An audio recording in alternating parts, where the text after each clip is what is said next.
would show and prove to the young, the old, the new, the red, black, the green, the red, white, the blue, the brothers and sisters, the party, the crew, whoever. Just dropping daily jewels to keep your mind together. This ain't hate music, it's love supreme. And we manifest the movement by any means. For the love, yes I do it for the love. Everything that I do, yes I do it for the love. Do it for the love, for the love. Yes I do it for the love. Everything that I do, yes I do it for the love, for the love, for the love. Yes I do it for the love.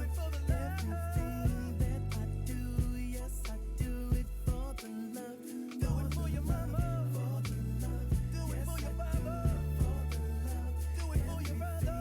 That I do, yes I do it for the love. Do it for the ones you love.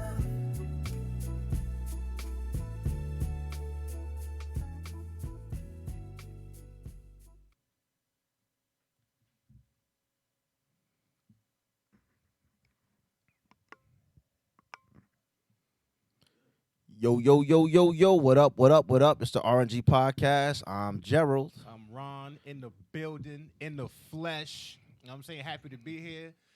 You know, I'm in a goofy mood. You know it's going to be extra. What up, y'all? What's good, everybody? How's everybody doing out there? Sheesh, man. Extra, huh? Well, as we all can see, Ron is very blessed. We were all blessed today. Blessed to see another day. And blessed to have another podcast, R&G Podcast at that. So we're going to go around the room, ask about everybody's week. And we're going to start with Ron. How was your week, bro? It was cool.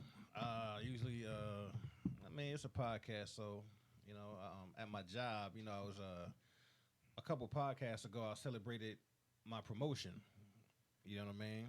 Moved up, so I didn't like. The money was good. Peak season, the money's always gonna be good. But like once peak season is over, you don't see like the money you seeing because the volume ain't there. So, long story short, all these politics come with being a manager. You gotta worry about numbers and metrics and engagement with employees and all this extra stuff. And you're checking emails and being told you're not as good as this person. And that's one thing about if you're gonna critique me. Don't compare me to nobody. Okay. You know what I mean? That shit kills me. But I demoted myself. It was my decision. And everybody's walking around looking at me like they feel bad for me. Don't. You know what I mean? I'm happier now. You know what I mean? Like, when people say money ain't everything, they right. You know what I mean? Don't get me wrong, you need money to survive, but if I'm not happy and this is what I gotta do to make I'm gonna just do what makes me happy. You know what I mean? And that's it, bro. Like, I hear you, man. Happiness is the wellness to everything. It makes you, whatever makes you happy, man. Whatever makes you feel, whatever you have to do to get your job done, during the night or whatever. You gotta do what makes you happy, man. And like everybody looks at it for the money, and like I don't think you said it, but it's not really always about the money, man. Sometimes it's more about your happiness and doing what you do. So, exactly. Respect, man. That's all I got. I ain't gonna bore nobody with that shit, bro. That's all I had as far as like, you know what I mean? I gotta do what I gotta do. Truth said, "Where's his cut?"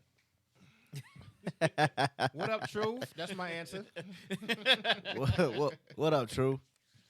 What up, Truth? Yo, Truth, man, I appreciate you so much, bro, man. I'm not gonna go into a whole content of but truth, no, man. I appreciate you so much, man. Thank you for everything, bro. How about you, Jeff? How was your week? I effing hate snow. That's what I'm gonna say. I'm with you. Yeah. Yo, it's like you don't want to stop, man. I don't know. Yeah. Other than the snow being there and me like literally being trapped in my house, I've been good. It's been a decent week, but yeah, the snow is killing me, bro. I'm so over this winter. I'm mad because every year I'm be like, I'm gonna trade it in for a truck. I'm a trade and I don't, and I'm like, damn, I'm just so mad, man. Jeff gonna have that truck in the springtime. Yeah, that's exactly what I'm gonna get it. We're gonna have the hottest winter ever. So I'm like, yo, Jersey don't get snow no more. You gotta go to Texas for that. Yeah. Yeah, Texas is getting crazy hit with snow, Oh my man. Lord, it's ridiculous. Wow. Ridiculous, man. Wow, that's crazy. What about yourself? Shoot, man, working. That's all I did all this week. Was usual stuff for me. I got some opportunities coming up with the fire department and with other things that I'm doing. I'm about to finish up this instant commander class with the fire department. Okay. It's basically so I can become a rank in my firehouse, either a captain, lieutenant, something like that. And I'm just really doing what I really should have been doing. Yeah. I've been a firefighter for about 6 years now. It'll be 6 years in December. I thought it was 6 years last year, but it was actually 5. 6 years in December. Okay. So I really should have had all these certs already, and now I'm really smashing hard to get them and get it done. Good. So this instant commander class, I think it's called like NIMS 200. It's basically like the only cert that I need, but there's other classes out there that I could take. Okay. And that would also be a credit under my belt and stuff like that. But doing this is one step. The next step, I want to be a fire inspector. So Okay. I gotta take classes for that. I don't know when those classes start yet, but when they come, I'm jumping on it. I'm doing that. And then next year, I want to get into being an arsonist investigator.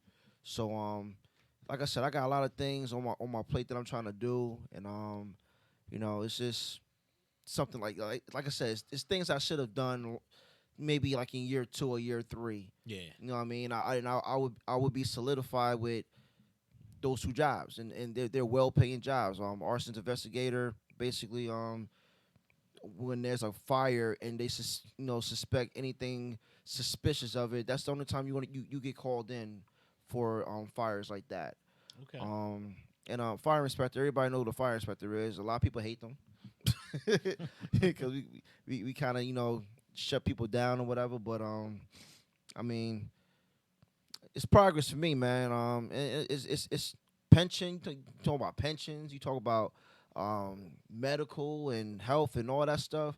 That's why I encourage anyone that wants to be a firefighter or any type of state worker, whether it's volunteer or whether it's paid. There's avenues you can get in that you can cross into that you will find a career and get paid.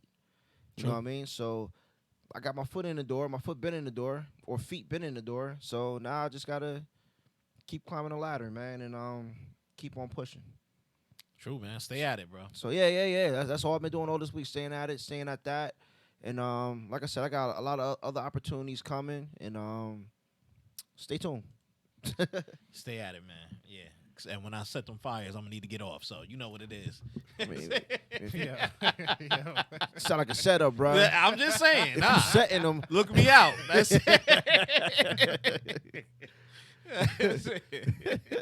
Well, Jeff is in charge of that edit shit, so you know what I'm saying? imagine that shit. You know, he man. gonna call me in 5 minutes after he set the fire. Yo, Gerald, I just started this fire, bro. I'm gonna need to take this one on Clay Street, bro. That's it. I need to take this one. Everybody got the streets, man. From Clay to Passaic, it's all me. Yeah. Don't worry about it. Yo, for real? Damn, that whole block. That's a big block. They gonna name that fire after you. Know that's what they do, right? Exactly. Word, right? That's what they gonna do. 54 families lost their homes. Yeah. It's gonna be in graffiti. Gerald was here. Exactly. Come on, don't you know him? Mind your business. Yo, shut up, man. Asking me who I know. Exactly. Trying to incriminate Oh me. man, yeah, right. That's funny. Oh. Yo, why is that funny? That's crazy. I know bro. he's. That's crazy. I'm saying think about it. We laughing at this shit. With a firefighter, we're laughing about this shit. Oh man. Well, in hindsight, you probably give somebody some fucking ideas, right? Don't listen to us. Please don't. Yeah. All jokes, people. Entertainment. That's all. They ain't listening. All right, Q&A, bro. What we got? All right. I found this interesting as far as Q&A goes. My question is, how come friends don't take advice from friends but will worship advice a complete stranger has to give while you've been saying the same shit to them for years? You know what I mean? Let me give you an example. Like, let's say I give my homie some advice about anything. You know what I mean? Maybe it's something I went through. You know what I mean? I can help him out. You know what I mean? He'll listen to it, but like, yeah, you know what I'm saying? But like, a complete stranger is like, you gotta have another friend that we know. He'll bring a new nigga over. You know what I mean? Like a new homie that we not, and this the first time we meeting him. But because like the shit he went through, he was in the street. He spent 12 years in prison. You know what I mean? He sold dope. You know what I mean? Shot this, stabbed that. You know what I mean? And he'll tell you the same shit, but because of his record, his rap sheet, for some reason, it's just more important because he been through some shit. You know what I mean? Like, you know, street shit. You know what I mean? Like, he just been through some shit. Like, why is it more important because he's saying it as if, like, when I'm saying it? You feel what I'm saying? Yeah. Is it like a status thing? Like, oh, street niggas know what they talking about. Not saying they don't, but it's just like, I'm telling you the same shit. And I ain't never been locked up. I ain't never shot shit, nigga. Like, I'm your homie. You know what I mean? Like, you can't look, you looking at me like I'm not saying nothing, but like a complete stranger, and it's like, oh, that nigga was dropping some jewels, and oh, damn, I ain't never hear that in my life. What, nigga? I knew you for 30 plus years. You know what I mean? That's the shit that be fucking me up sometimes. What y'all think, man? I mean, if to be honest, and this is only my thought. I'm not saying that this is anything concrete, but if I know somebody for that long, 30 years, 40 years, and I've been telling, you know, this person a situation that he's going through, whether it was with his girl or whatever the case may be. But if I'm telling you something, and like you said, from a complete stranger, right? Yeah. So a complete stranger tells you the same damn thing. I mean, are we really friends, man? Like, that's where that's how I would take it. Like, I would I'm put it like this. I've been through a lot of things and stuff like that, and my friends seen it. You know, and my circle's real small. So even though sometimes I don't listen to everything that they do say, they see what I'm trying to do, though. It's not like I'm just like blatant, like not you know, trying to like take heed to what they're saying. It's just that I'm trying to find my way. But always in the back of my mind, whatever they told me or whatever they're saying to me, it's there. You know what I'm saying? You know what I mean? But it's that's how, you know, certain people take, you know, things or whatever. Or, you know, in my case, how I take it. But if I blatantly just don't listen to my best friend, but Joe Blow tells me the same fucking thing, that's kind of crazy. It's weird. I mean, I don't know. It's just, that's crazy to me. It just, what you think, Jeff? I ain't going.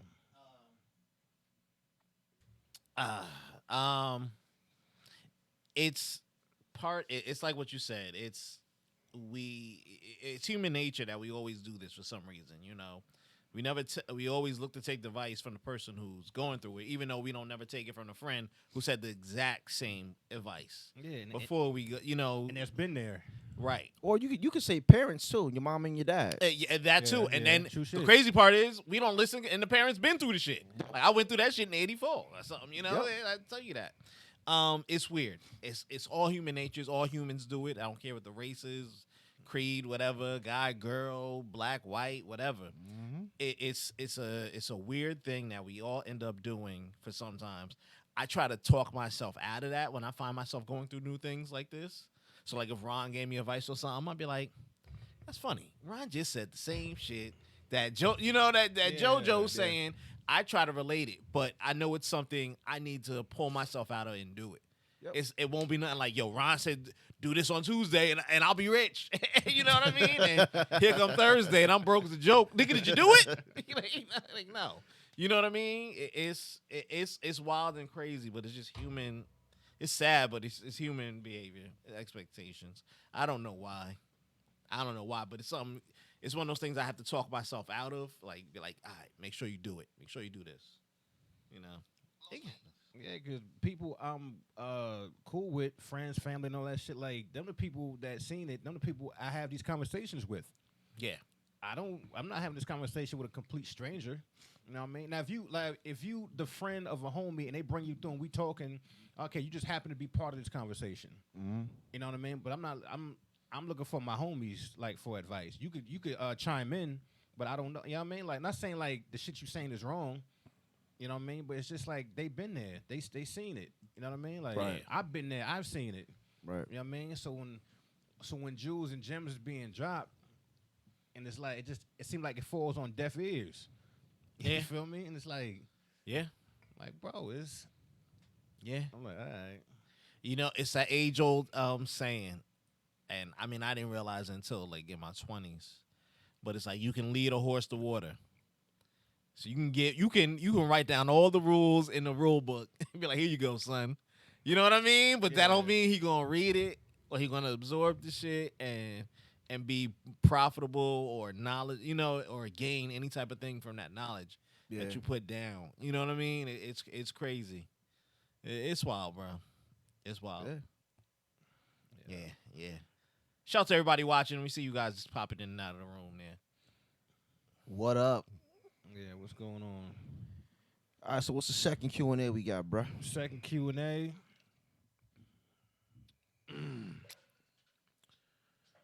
Here we go. Second Q&A is this. Should a man feel bad or ashamed because his woman makes more money than he does? Hell no. I say that emphatically.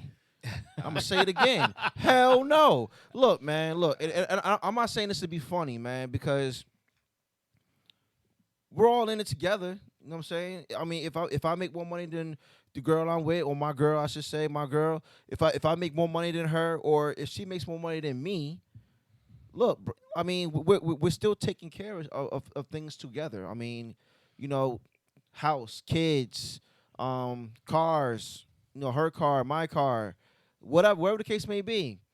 You know what I mean? I don't care if she makes $1 more than me. I'm like, we're doing this together. I mean, it's not a battle thing for me. It's not a I gotta make more money because she's a woman thing. I don't look at it that way. I look at it as if I'm doing my share and she's doing her share, then everything's equal. You know what I mean? All that macho shit, nah. I mean, any other dude that does that, okay, fine, that's you. That's what you want to do. But as far as me, look, she can make $80,000 a year. I make $50,000 a year. Guess what? I mean, like we still doing our thing. You know what I mean? That's the way I look at it. I look at it like, I agree 100%. I look at it like, it just seems like it's a flaw, I mean, to certain people in a relationship because she just happened to land a job, you know what I mean, that pays that much. Right. You know what I mean? So should she get flack for that? Should she go get another job that pays less to make you feel more manly?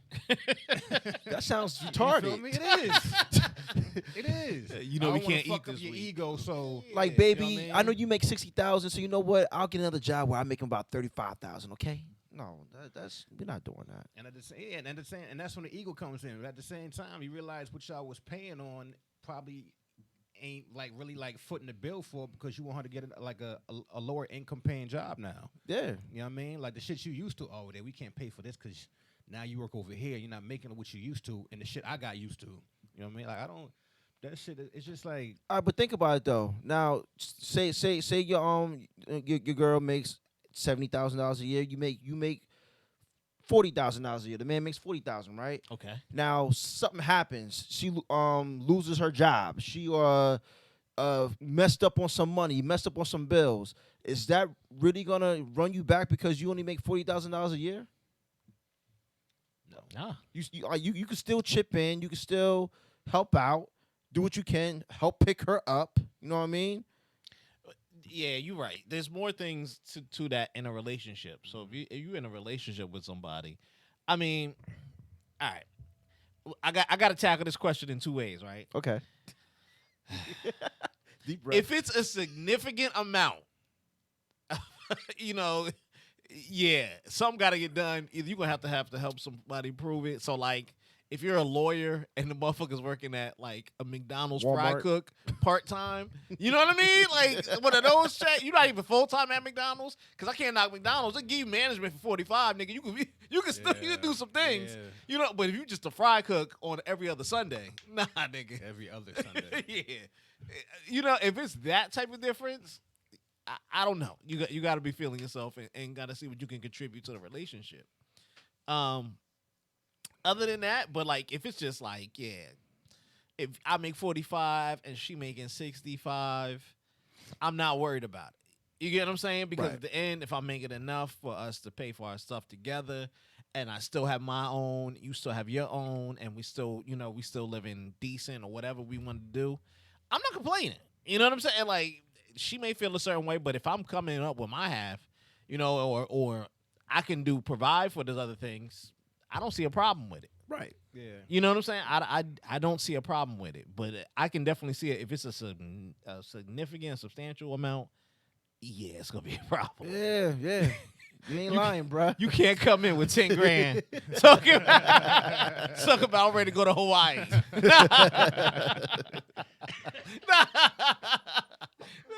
This shit don't work. Oh man. See, that's another thing too. When you said tackling it like in different ways, because like she can make more than him, but at the same time, let's just say like they're both paying bills, but let's just say like the majority of her money goes to her own shit. Then when it comes to like to the household shit, then it's like he's probably footing most. He could be footing most of that. Oh, hands down, You hands know what I down. mean? So at the same time, like he could be paying, even though he makes less, he could be paying more just holding the house down while she's like buying a bunch of frivolous shit that don't mean nothing. It goes back to that, the wife used to stay home bullshit. You know what I'm Yeah. saying? Like, okay, the man can do it. Bonnie Franklin jumped in here. Only if he's not working at all, he should feel a way. If he's taking care of business as well, if he's taking care of business, where would you go? If he's taking care of business as well, that Meganist stuff shouldn't matter. Yep, it's all about money, management, priorities, consistently leveling up individually and together. Yeah, exactly. All right, Monty. She tackled that for me. Jesus. But you know what? You know what? She came in here for 2 seconds and killed it. You know what? I don't think we really mentioned it, but in a relationship, money kind of overrules everything. You know what I mean? Especially bills wise. So, say for instance, your woman is not making that much money, and you're the one making all the money, right? Yeah. Now, see, I'm kind of flipping your Q&A, but That's all right. Nah, we good. now you make more money than a woman, but your woman doesn't make that much money, right? So all of a sudden something happened with your pay, things that you like your job. Whether you got fired, but you only got a side gig, right? It's one of these app delivery gigs, but it's not really producing as much money as you thought or you would like it to do. So now your woman is in a panic. She's in a crisis now because now she's trying to figure out how's this going to get paid, how's that going to get paid. It leads to tension, it leads to arguments. Y'all get what I'm saying? Yeah. You know what I mean? So I mean, it could go vice versa. It can go both ways. I mean, the woman can make a whole bunch of money, and then the man probably is only making like $25,000 a year, so to speak, and that's nothing. But it comes back to the thing like what I was saying, and I think what Amani is saying there, it all falls on each other and how you value the money. Yeah, money plays a big part that's in a very true. relationship. That's very but true. in which way? Does it play a big part of we got to ball out, so Ron got to make $100,000, well, I'll make $100,000, or can we afford this goddamn house? Where we staying at? You know what I mean? We ain't fighting with the rent. Yeah. As long as we can pay the rent, keep food. But you know what? We get the kids and we hear good. these stories from like grandparents or elder uncles or whatever on how they managed to save money when they were struggling. I can't. You know what? See, now I'm just shitting on old black people. You know, But so, I don't want to do it in Black History Month, for really. But you know what the sad part is, really quick, not to before you even go into that rant. good. Inflation wasn't as bad as it is now. That's true. Even when we were young, if you remember back to like, we were all born in the early 80s. So let's say the 90s. How much was chips? Quarter. That same bag of chips, ain't nothing changed. They just put more air in the bag. That's it. That shit $1 something now.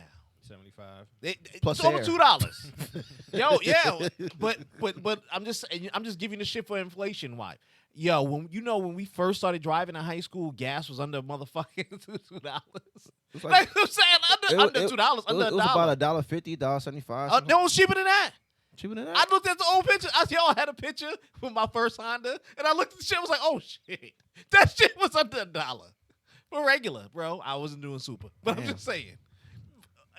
So like with inflation, so like what I say is like the houses that we see, your house that you grew up with your parents grew up in, my grandma's house on Clay Street, all these old shits, they got them when the houses were cheaper. Yeah. My dad used to tell me when college was super cheap, like it wasn't an extravagant amount. So like you could do odd jobs. So like doing the app jobs is now the new version of doing odd jobs. I'm going to go fix Mr. Washington's washer. I'm going to go paint whatever's fence. You know, the things. And you could not have a career and save up money. Yeah. It was a different day and age. You get what I'm saying? So it's like when they give you that story, I'm like, yeah, nigga, if a car was $20 like it was then, I'll be the same way. I'll be balling. You right. Because you get what I'm saying with the equivalency. And that's how I just view it when I hear one of those stories. Not all the time, but I take the message of the story, but I'm like, okay. And if you're trying to do something with the message of the story, so like you're doing the same thing, Right. you know what I'm saying? You're picking up jobs, you're doing this until you find something else. There's a difference, you know. But I was like, don't tell me that shit 1920s. I know niggas sat in the back, and you know you can go for $5 you can feed for a month. I got you. Yeah. It's just nuts. It's just nuts. But I hate it. I hate to do it to black folks. Sorry, guys. No.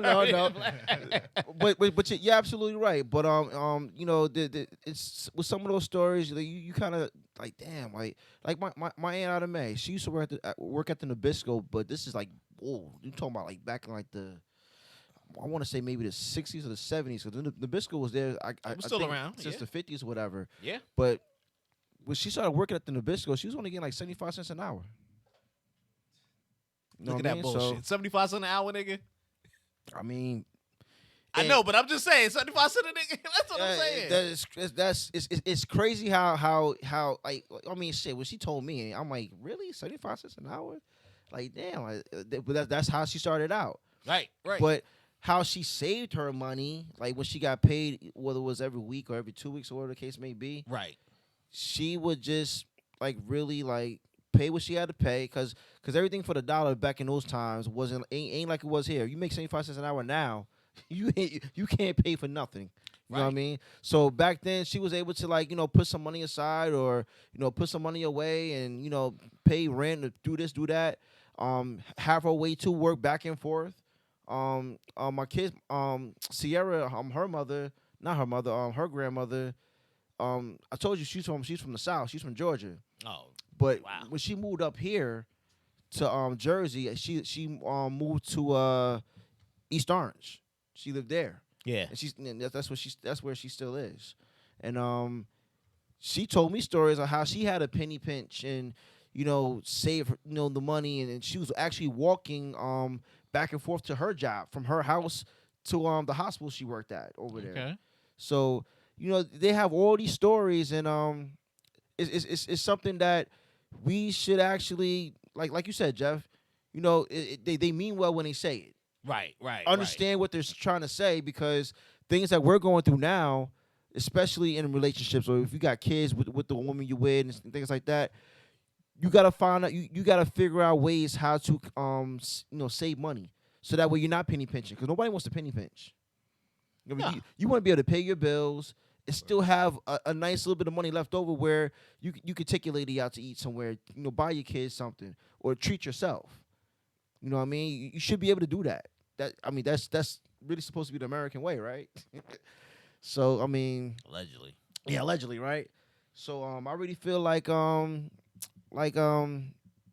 stories like that, it gives you a lesson, but the thing is, do we actually go like if we do something like spend money the wrong way, and then we're broke and now we can't pay this, we can't pay that. Are we really learning from our lesson? No. You know what I mean? So, guys, just learn from your lessons, man. Learn from your elders. Take heed to what they're trying to tell you. And if you got a best friend that's trying to tell you something, I mean, especially if it's for your own benefit, try to listen. Try to understand. I mean, ain't nobody trying to tell you that that you have to listen, because you're gonna do your own thing anyway. You're your own person. But I mean, just try to listen to your peoples that care about you, bro. Facts, man. And Q&A is because it's always looked at. I thought it was interesting because it's always looked at as if a man makes more than a woman, that's cool. But if a woman makes more than a man, then she's supporting him. You know what I mean? Yeah. And that's always looked at as like a bad thing, Right. Because that's how they paint it. I mean, if a man makes more than a woman, he's supporting her, and they think that's how it should be. So. I don't know, man. It's all about how you raise too. I mean, that's how I feel. That's true. It's all about how you raise, because to be honest, I could never tell if my mom or my dad made more money than anybody, because my mom was always doing for me and my brother, and my dad was always doing for me and my brother. You know what I mean? So it's still to this day, I still can't tell you who makes more money, because my mother does her thing, my dad does his thing. You better not ask. Yeah, ain't none of my business. It's none of my business. But what you make, but and the thing with me and my brother, we never had to ever worry about who makes more money, because we got what we wanted. Right. Or not I shouldn't say what we wanted, more or less, or more of what we needed. Right. You know what I mean? So all the bills was always paid. You know what I mean? We always had food in the house. You know what I mean? I got blamed for all that shit too, because I'm a fat dude, but we always have food in the house. We had all the toys in the world, so we never really had that issue. And with me and Sierra, like, we're our kids. Yeah. We tried to do that same standard. Even though me and her come from two different backgrounds. Yeah. We was raised different. You know what I mean? But that doesn't mean that she's stupid or don't know something. You know what I mean? Or same thing with me. So, she does her thing and I do my thing. You know what I mean? So it works hand in hand. Even if you don't got kids, you just in a relationship, you just got a girl or girlfriend, boyfriend, whatever. You should start setting budgets for yourself if y'all planning on staying together, being together. You know what I mean? There's a lot of different things you can do. Hands down. You're right. A lot of different things. That's it? That's it for Q&A. Yeah. Damn, that was dope. Yeah, man, those two good questions. All right, now we're about to jump into the BSO segment. Got a pretty good one today. You got anything for BSO before we start? Nah. All right. So this segment is brought to you by BSO Wings. Don't eat fast food, get good food fast. They are located at 215 Main Street in Hackensack, New Jersey.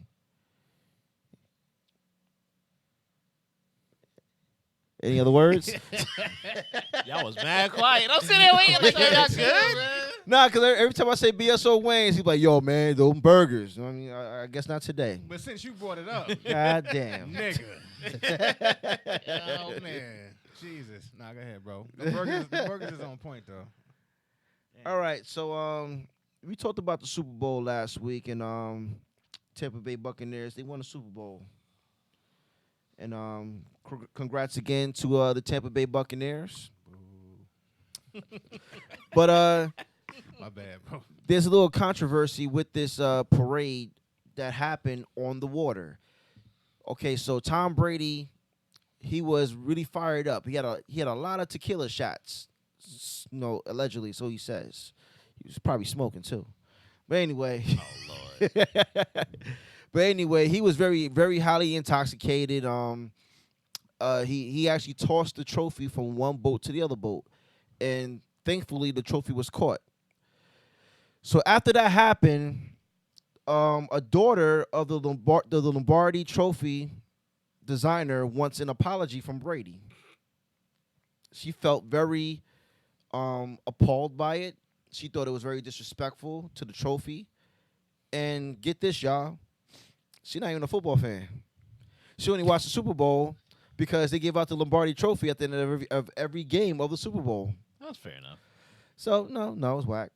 But anyway, her name is Lorraine Grow, or Grows, or Grow. I don't know. Lorraine Grow. We say Grow. Okay. Okay. So it says Lorraine Grow, who said that her father, Greg Grow, was the master silversmith at Tiffany and Company from 1967 to 1994, and designed the first Vince Lombardi trophy, called for Brady to apologize for his behavior while speaking with Leslie Deslebauer of Fox 4 in Southwest Florida.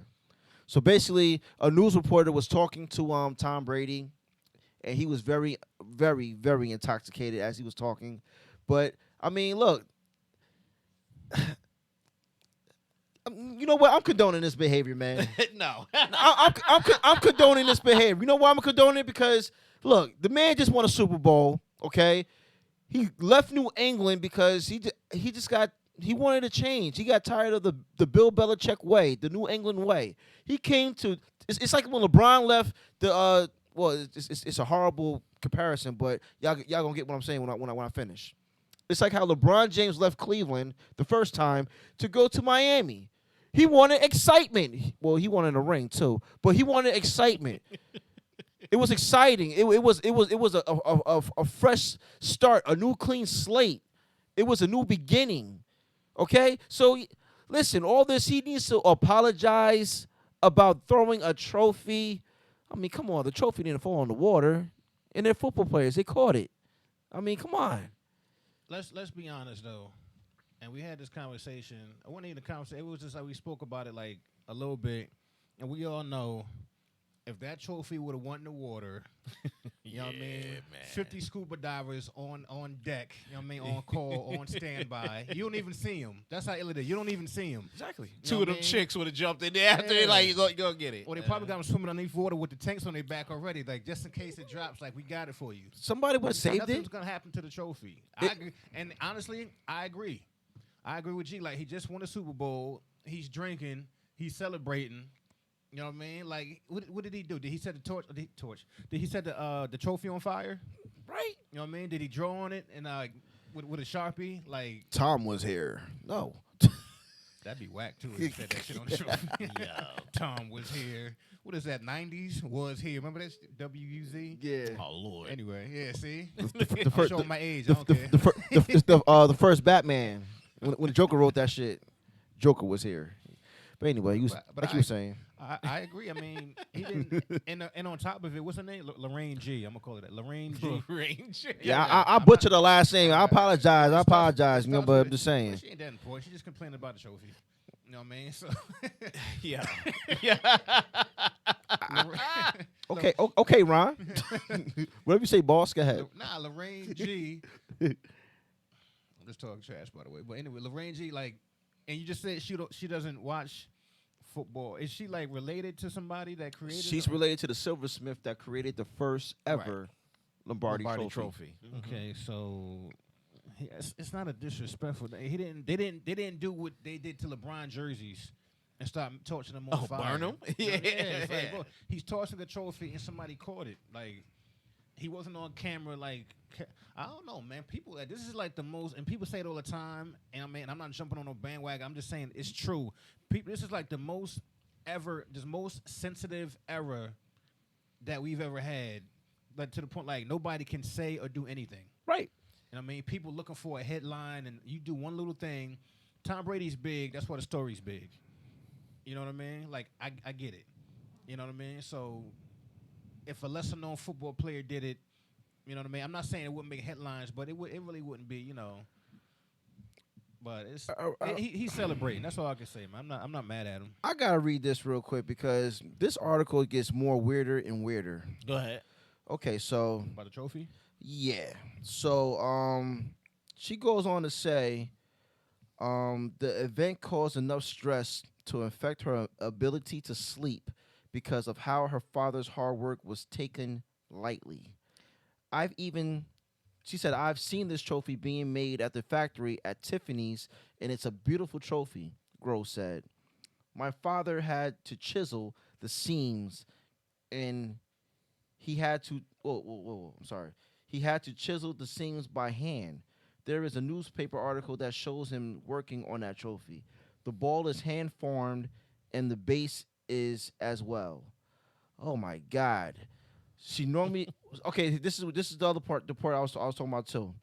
She's normally not a football fan, but added that she watches the Super Bowl just to see the players, coaches, and owners lift the league's biggest prize with pride. Gross said she wants an apology from the 7-time Super Bowl winner.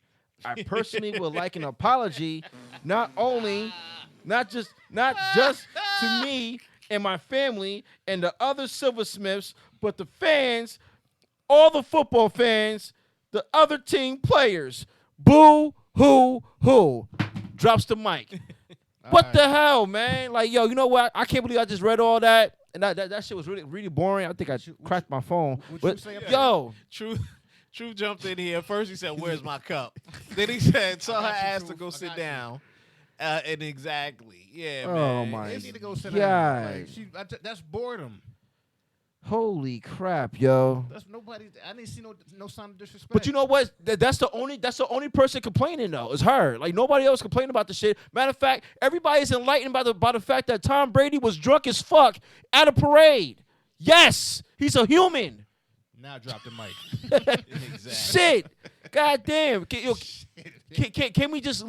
we all just live? No. Like back in the day on the buses, like the if you watch the Jordan documentary ESPN did, there was drinking and smoking cigars on the plane, on the bus, and all that shit. Baseball players in between innings, they go downstairs, they have sandwiches, they probably smoking a cigarette, probably had sex, did something. Who knows? Nobody knows. I believe it. But damn, can we just live life? Nah. Shit. Nah. You know why? Because when the Excuse me, cousin. I'm just saying. the internet is live, you know what I mean, and thriving. You know what I mean? So whatever happens, yeah, think about it. It wouldn't have reached everybody if it was in a newspaper. You know why? Not everybody's picking up a newspaper. I don't read newspapers.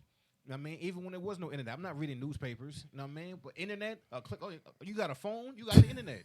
You got a phone? You got the news. That's true. You know what I mean? Yeah. So it's I don't get this because it's like, you know what killed me?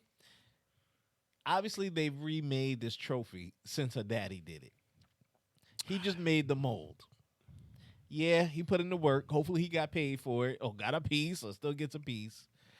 I first thought it was Vince Lombardi's daughter. And then when I read it, I was like, oh, no, this the chick who made the thing?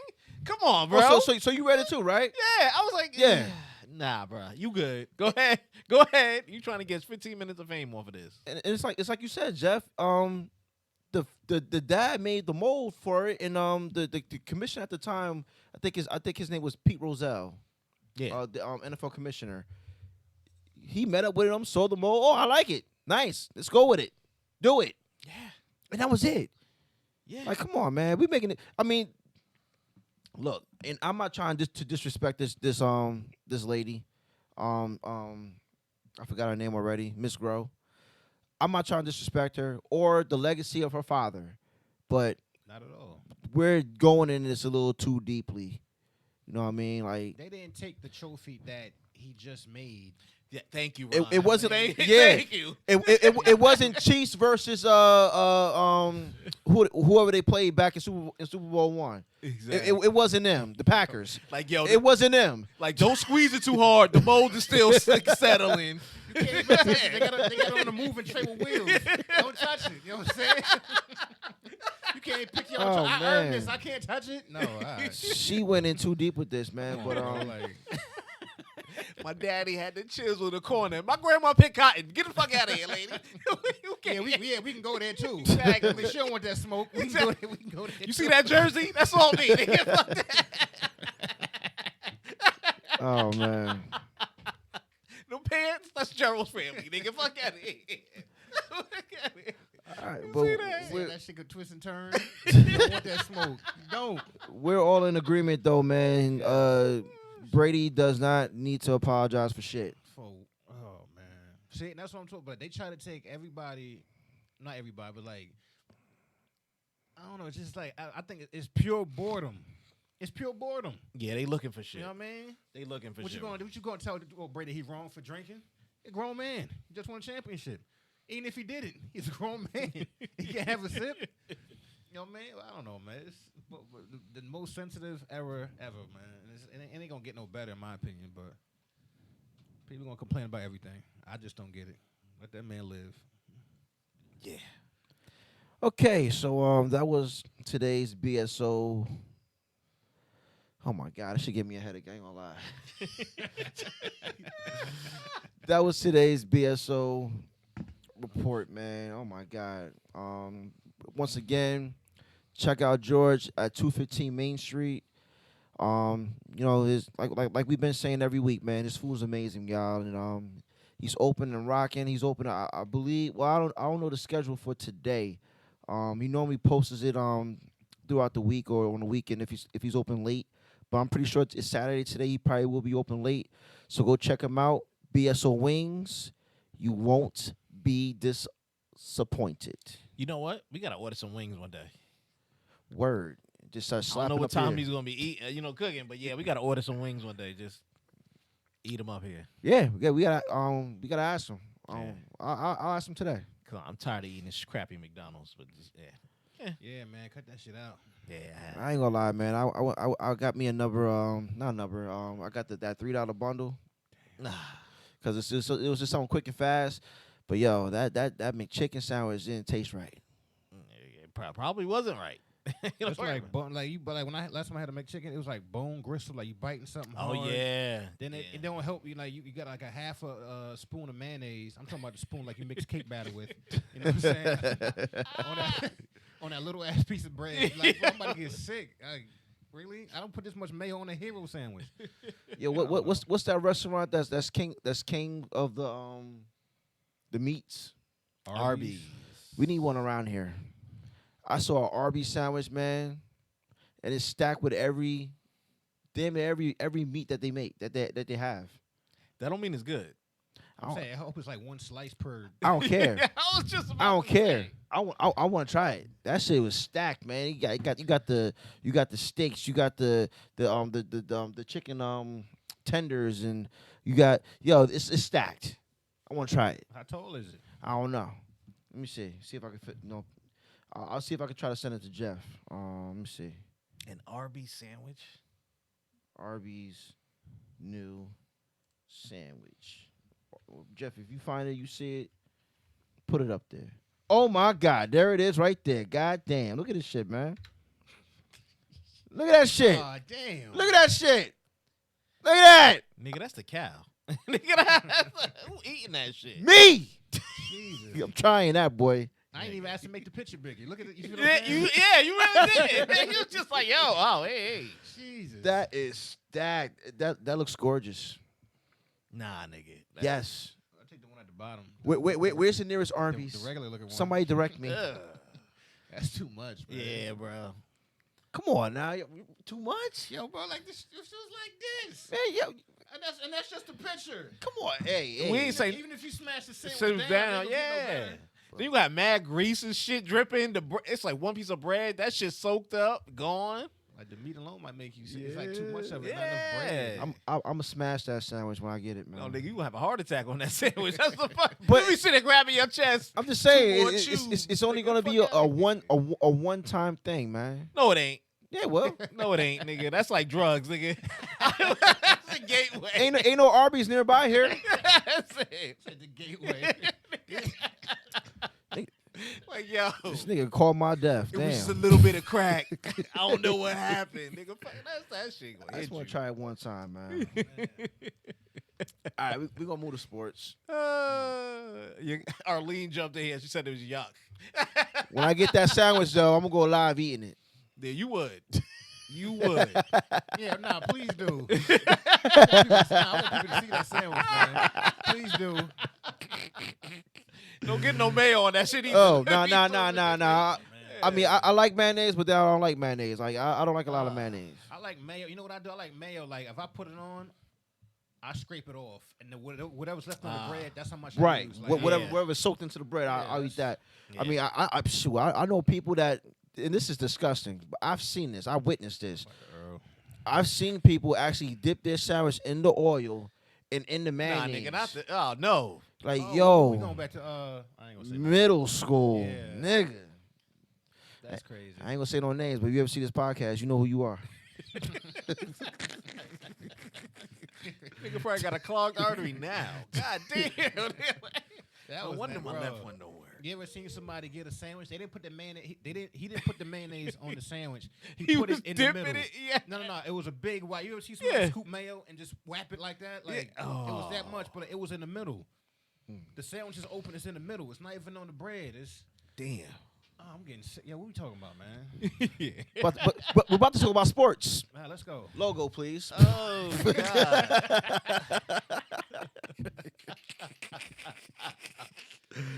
That niggas I worked hard. Man. Oh shit. All right. Oh shit, that's funny. Couple things about sports. We actually lost Vincent Jackson. He passed away. Allegedly, they're saying it was on Sunday or Monday of this week, but they believe that he was actually dead for 3 days. Really? Right. Try to get this information up. But he was a football player. He got drafted by the San Diego Chargers. I think he spent about 10 years there, and then he went to Tampa Bay. Spent another 6 years there. I could be wrong with the years, but this is a little bit more serious than I expected. But I kind of because when I thought about Jason Sayhow, the linebacker from the Chargers. Okay. When I thought about how he died, he actually shot himself. But some of these football players that pass away, they develop a thing called CTE. Mm-hmm. And basically that's something that happens over years of playing football, having blows to the head. Oh, same thing happens in wrestling too. Right. Yeah. And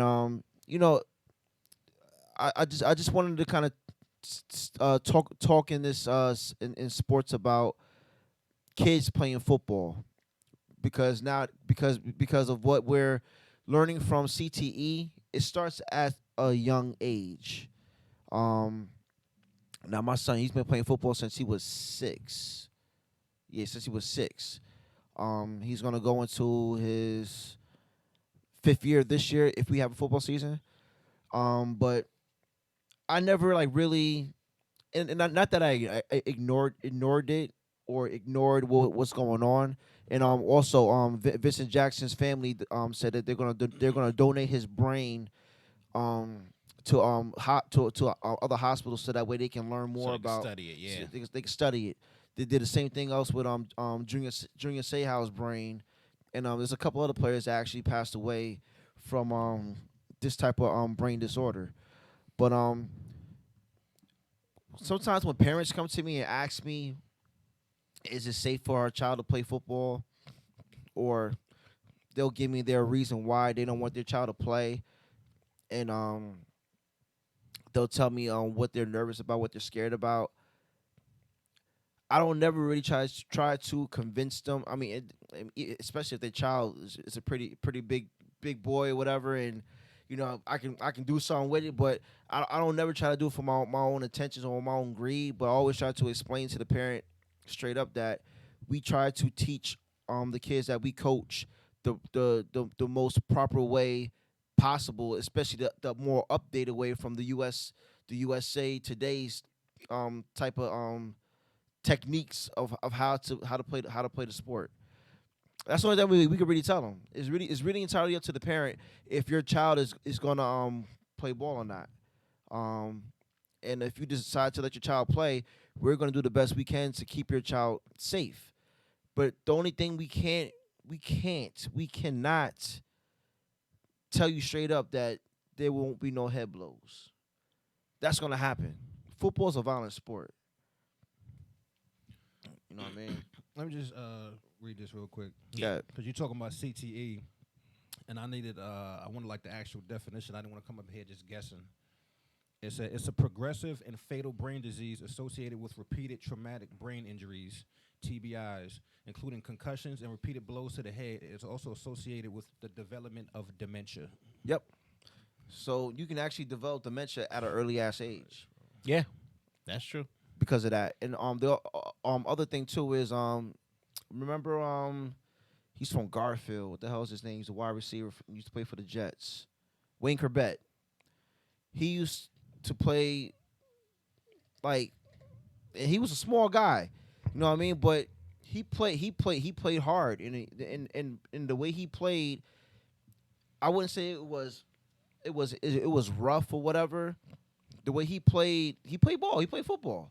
You know what I mean? You play football the only way you know how. But the thing with him is that he couldn't stay on the field because he was always getting concussed.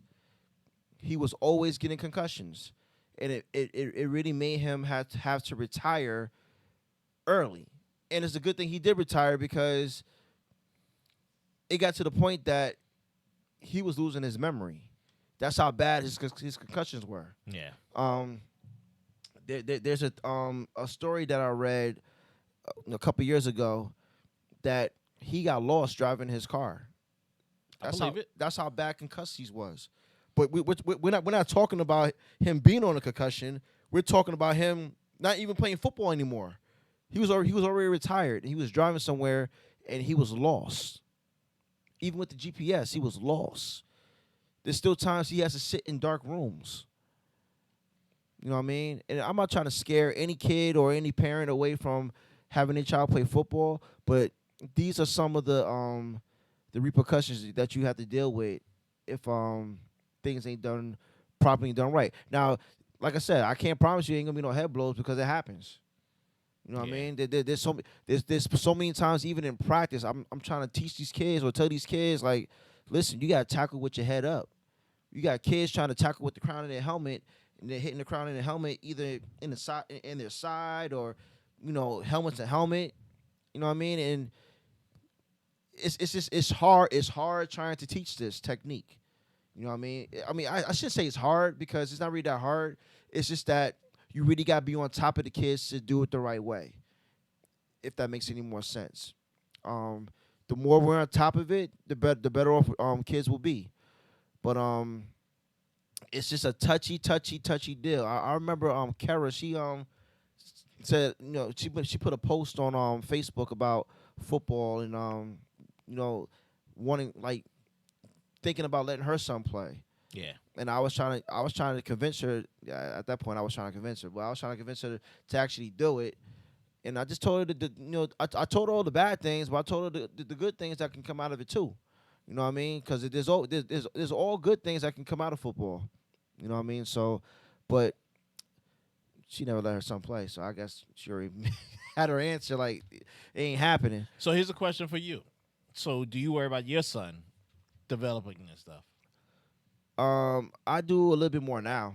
I'd be lying if I told you when he first started. Yeah, and I mean, shoot, I was gung ho with it. Like, yeah, we're gonna start you out. No, I mean, you're gonna play. Yeah. But the more concerns from the parents with the questions, kind of just made me feel like, okay, maybe I should worry about my son a little bit. But I don't know. I mean, I tried to not let my son see any worrying in me. Yeah. Because I want him to go out there and succeed and do his thing. Because I feel like if he sees any worry in me, it's going to make him feel like he don't want to play. And I already know that his heart is with the game, so I want him to play. But also, I monitor him. I mean, I watch I monitor all the kids, but you know when because Taven's playing running back. Mm-hmm. A lot of these kids, like I said, they don't tackle the way they're supposed to tackle. Right. You got some of these coaches in our league, they're teaching a lot of fucked up shit.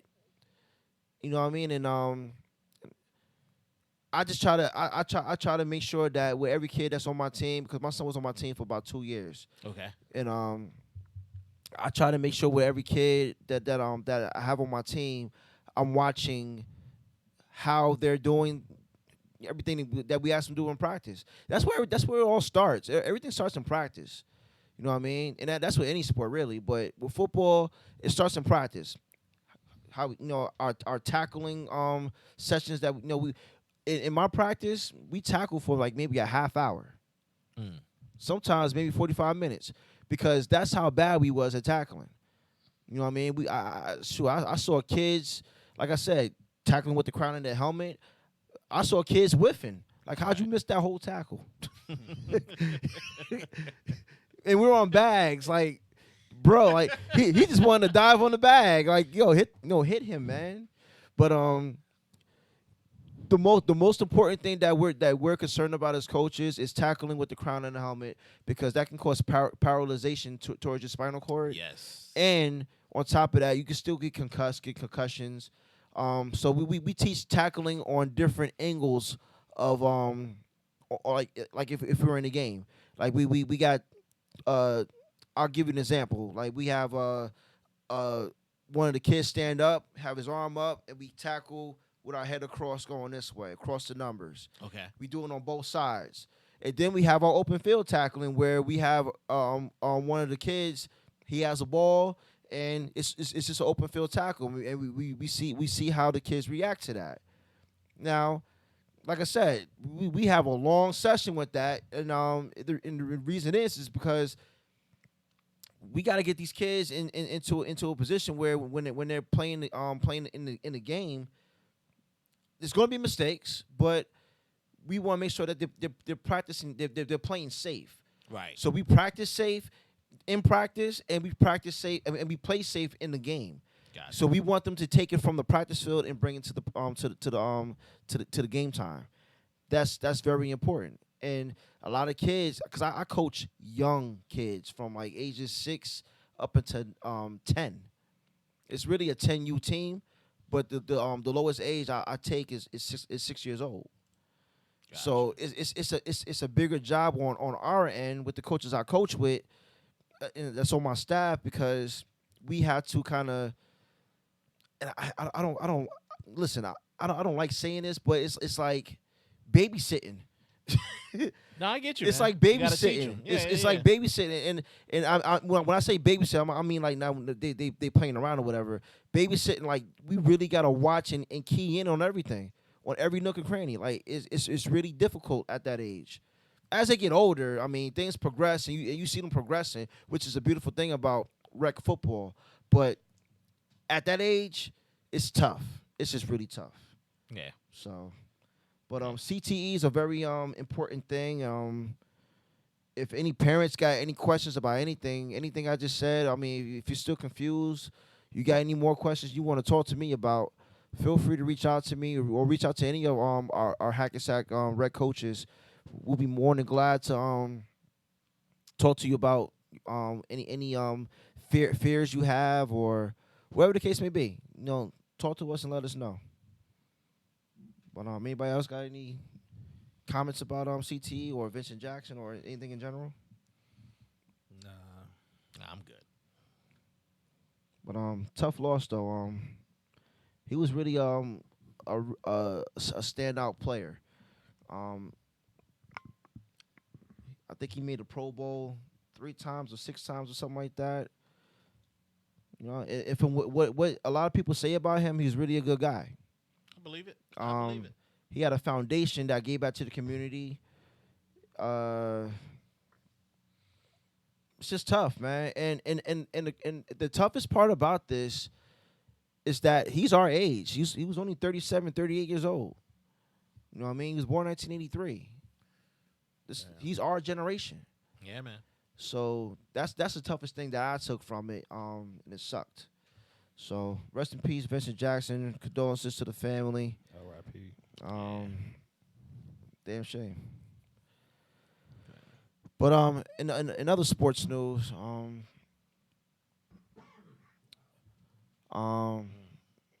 talk a little bit about the Knicks. Well, just I only got one thing about the Knicks. Right now, we're in a playoff push. That's right, I said it. Playoff push. I think we're the number 7 seed right now, between 6 or 7. We lost a tough game against the Magic, the other night, but I believe it was Thursday night. But you know, everybody keeps talking about these Nets, man. So I'm gonna just say this. It's gonna be 2 New York teams in the playoffs this year. All right, whether people believe me or not, it's gonna be 2 New York teams in the playoffs this year. You know what I mean? I've been trying to hold my tongue, but I mean, I got so many people talking shit. I'm gonna talk my shit right now. I'm not saying that we're gonna do anything crazy in the playoffs or whatever the case may be. If we do, I mean that's dope. But the Knicks will be in the playoffs this year. I guarantee that. I guarantee it. You know what I mean? The Nets, yeah, fine. The Nets cheating. Cheating, man. You know what I mean? Like we're doing everything homegrown. You know what I mean? Like y'all got steroids. I mean, what the fuck?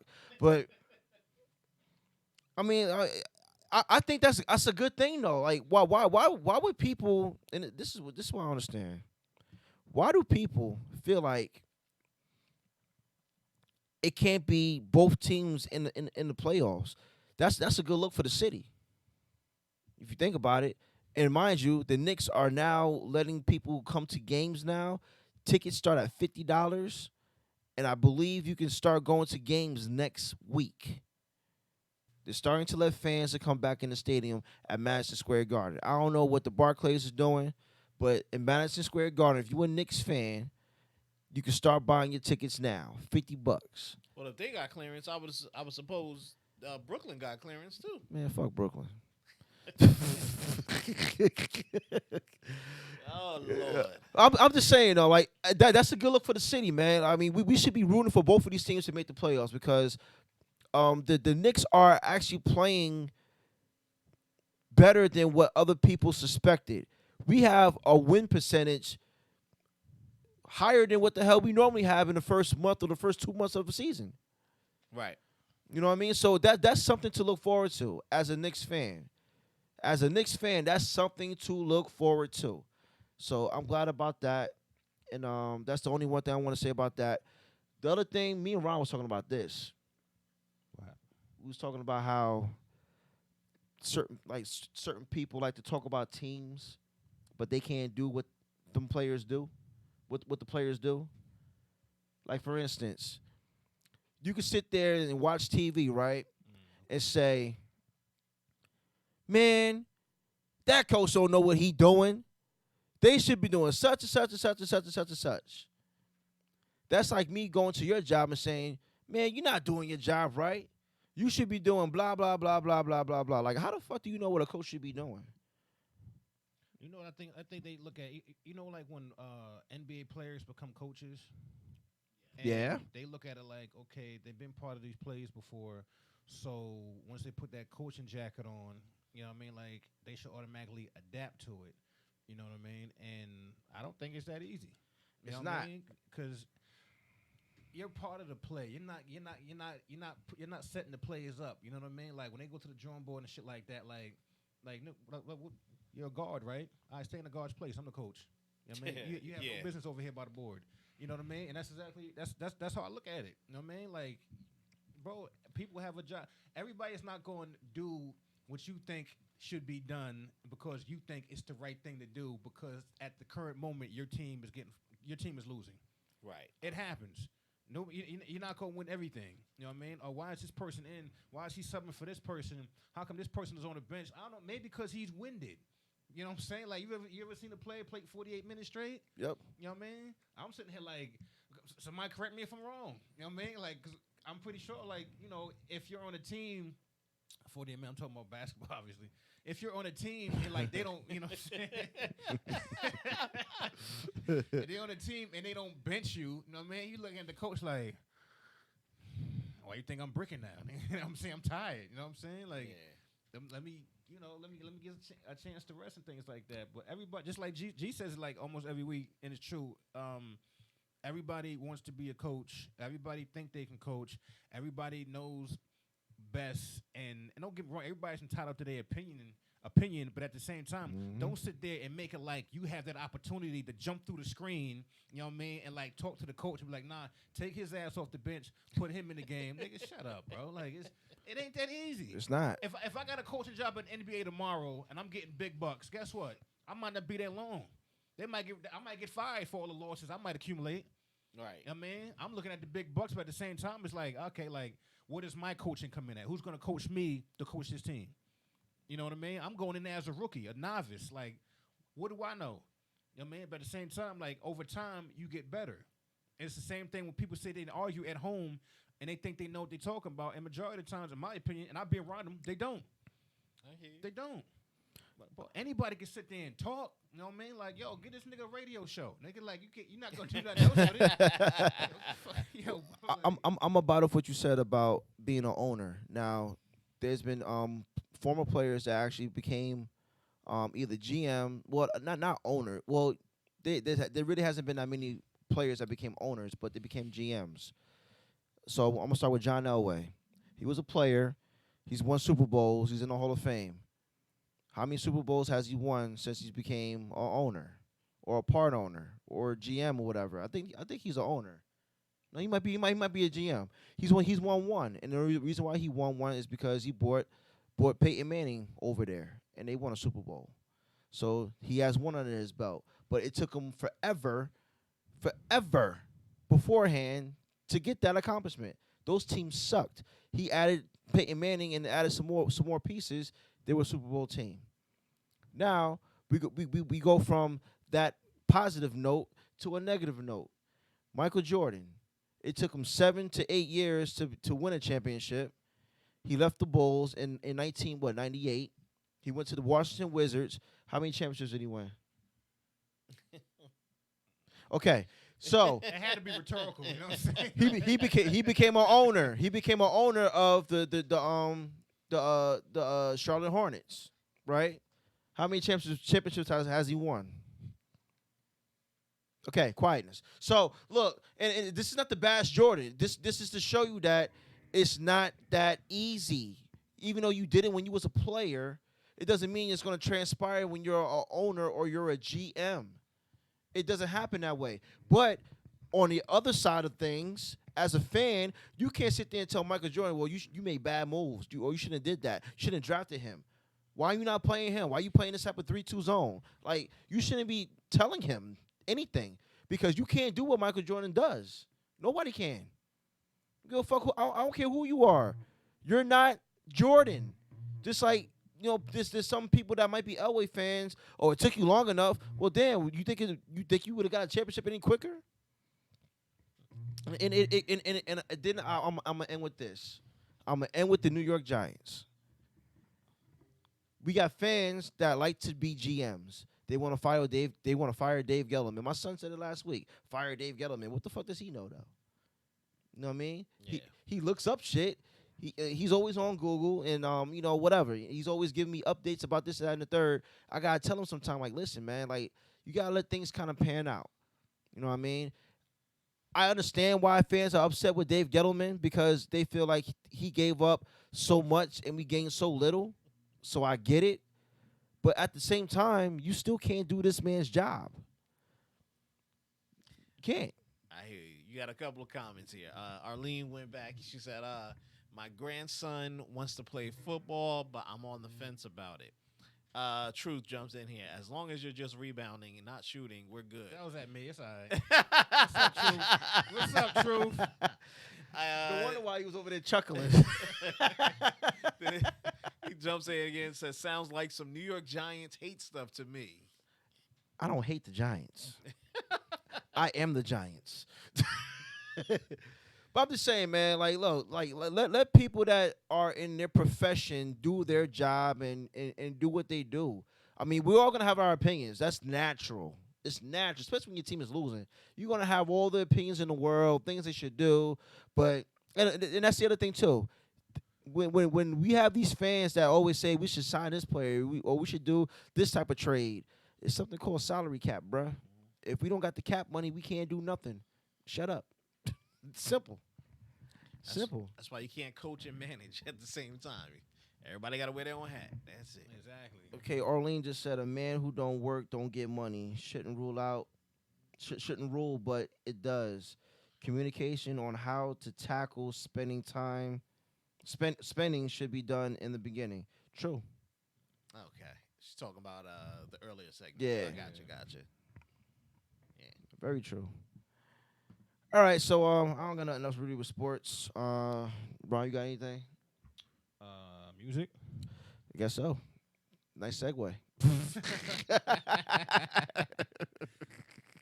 Music. I seen it actually. It was yesterday, the day before. Biggie has a documentary on Netflix Uh-huh. available. Were you trying to imitate?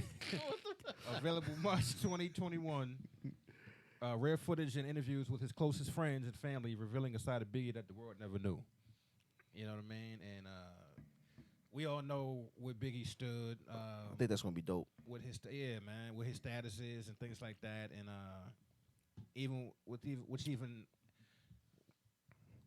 which is as dope as that is the fact that like the people who is actually going to be interviewed to actually talk about him. You know what I mean? Because I want to see what I don't know. It's just like certain things, even rappers that work with him, and it felt like Lil Kim, Jay-Z, Puffy, Lil C's. I was gonna say R.I.P. to Craig Mack, but just people that work with him, and we all know how big Biggie was. And I'm saying no pun, but it was big, man, and that's definitely something I'm gonna check out, man. I mean, and it's in March 2021. You know what I mean? So and not to knock the couple movies that's out, like documentaries of Biggie. Yeah. But this seems more legit than anything else, man, because it's like real interviews. Like nobody can lie about this shit. Like this is stuff that's actually going to be pieced out, and we can all see and witness. I mean, some of the things we probably seen already, but still, I mean, I think this probably will kind of top any other movies that were out. You know what I mean? In a Biggie biopic. yeah, I man. believe it. Yeah, plus I miss Biggie, you know what I'm saying? So, and judging by the music we got now, don't get me started. All right, I'll stop. So anyway. Yeah, you got motherfuckers putting diamonds in the middle of their forehead and. Okay, my bad. I just threw the whole damn thing. My bad. No, not even. I'm just rubbing my eyes like. I'm rubbing my eyes like, why would you do something like that? No, I know people say, well, it's his face. Who cares? I'm gonna still talk about it. You know what I'm saying? Like, yo, it's just an opinion. I'm waiting for somebody to try to rob him. Oh, that robbery gonna hurt. No, they gonna get that. They gonna get it. They gonna get it. They gonna Yeah, get it, though. they gonna get him. You know what I mean? It'd be easy to give up your cash. You gonna peel some shit out your face. Yeah, good luck with that. You know what I'm saying? Oh man. Definitely check the Crazy documentary out, and yeah, man, I just want to see the interview. I'm pretty sure they're gonna have footage that we never seen before. You know what I mean? I believe Oh yeah, like just interviews in the car, maybe backstage, or maybe even at home. something on the phone or whatever. Yeah, like old voicemails, or and what he meant to certain people. You know what I mean? So I'm pretty sure he meant a lot. So and his place is like solidified in rap music. You know what I mean? For a person to drop an album, then drop another album, and just looked at it as like, yo, that's my favorite rapper. Because he's my favorite rapper. You know what I mean? And it's like, damn, man. I still go back and listen to Biggie, man. Biggie will never ever get played out. It will never ever get old. You know what I mean? And if it does to you, then something's wrong with your brain. You know what I mean? I know everybody got their own opinion on shit, but I don't care. It's Biggie. You know what I'm saying? You can't. Biggie was. Oh man, don't give me this. I'm gonna check that out, bro. You know what I mean? Definitely. Everybody check that out, man. On Netflix. What is it? March what? 2021. What date though? What date is that on? It's just a year and a day. So sometime next month. Yeah, man. Yeah. Yeah, so sometime next month, y'all check that out on Netflix. I mean, just a year and a month, not the year and a day. I was like the year and a day. Yeah, I had to correct that. Nobody gonna say nothing either. Let me fly. We let you rock, bro. said 2021. One more thing with music, it's new DMX album. It's featuring Bono, Bono. Am I saying this wrong? Bono. Okay, Got it. featuring Saying it right. Bono, Lil Wayne, and Snoop. Those are the only features. He's got a lot of features. I watched the Drink Champs. I was about to say, didn't he say he had a bunch? Yo, man, Okay, that so- Drink Champs was funny as hell. So it had so this is the album you talking about then? Yeah. Gotta All be. right, so I'm missing information. He also got a My song with Usher. He said the Usher song is fire. That sound for DMX and Usher? That might be crazy. Damn. He said it's just fire. So whenever that album hit, download it. You know what? I gotta stop downloading everybody's shit. I gotta stop buying. I gotta stop supporting. I talk about supporting black people all the time, right? Look at that, man. I'm contradicting myself. But anyway, You can burn it for me. Yeah. you trying to get both of us shot. Remember that shit though? Yo, you can Hell burn that shit yeah. for me. It saved niggas money, didn't it? Not the nigga who bought it though, right? Ain't that some Nope. shit? Nope. But, yeah, man. DMX. I'm definitely Burn it. Check that out, man. How you think it's gonna sound though? DMX 2020. This year, DMX. I don't know, man. Is he? You I know mean, what he getting older. It's like He's still gonna be barking. He's still gonna be growling. I mean, DMX. I think she leave that barking shit alone now. Nah, he was barking That's on. his style, He was yeah, barking that's on Drink his whole thing. Champs. I don't know, man. It's He- good to see him healthy and shit. He looked Yeah. good. That on nigga Drink fat now. He's very healthy. Yeah. I'm saying like, in my opinion, I think he can only get them barks off if the album is dope. That's just me. You said the album was dope. If the Like, yo, album- nigga, track If the 7 was album- whack. No, if the album is dope, you get it off. Yeah. You know, I ain't gonna lie though. He did have some albums that were misses. Yeah, I hate when people miss that shit though. You know what I mean? But I know and- music and- is subjective. I get that, but and we're DMX fans. Don't get us wrong. First We album like was- DMX. That was a classic to me. Right. You can play that, from That front to was back all day. Even the prayer was dope. We were like, yo, for real?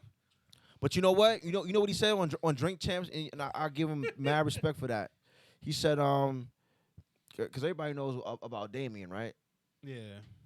He said, he said Damien's still there, but it's more or less Damien, but he said God is right there. So you see where his head is at, right? You know what I mean? Like, so that shows growth with DMX, man. He's trying to do all the right things. He actually had his kids on Drink Champs, not all of them. Oh, word?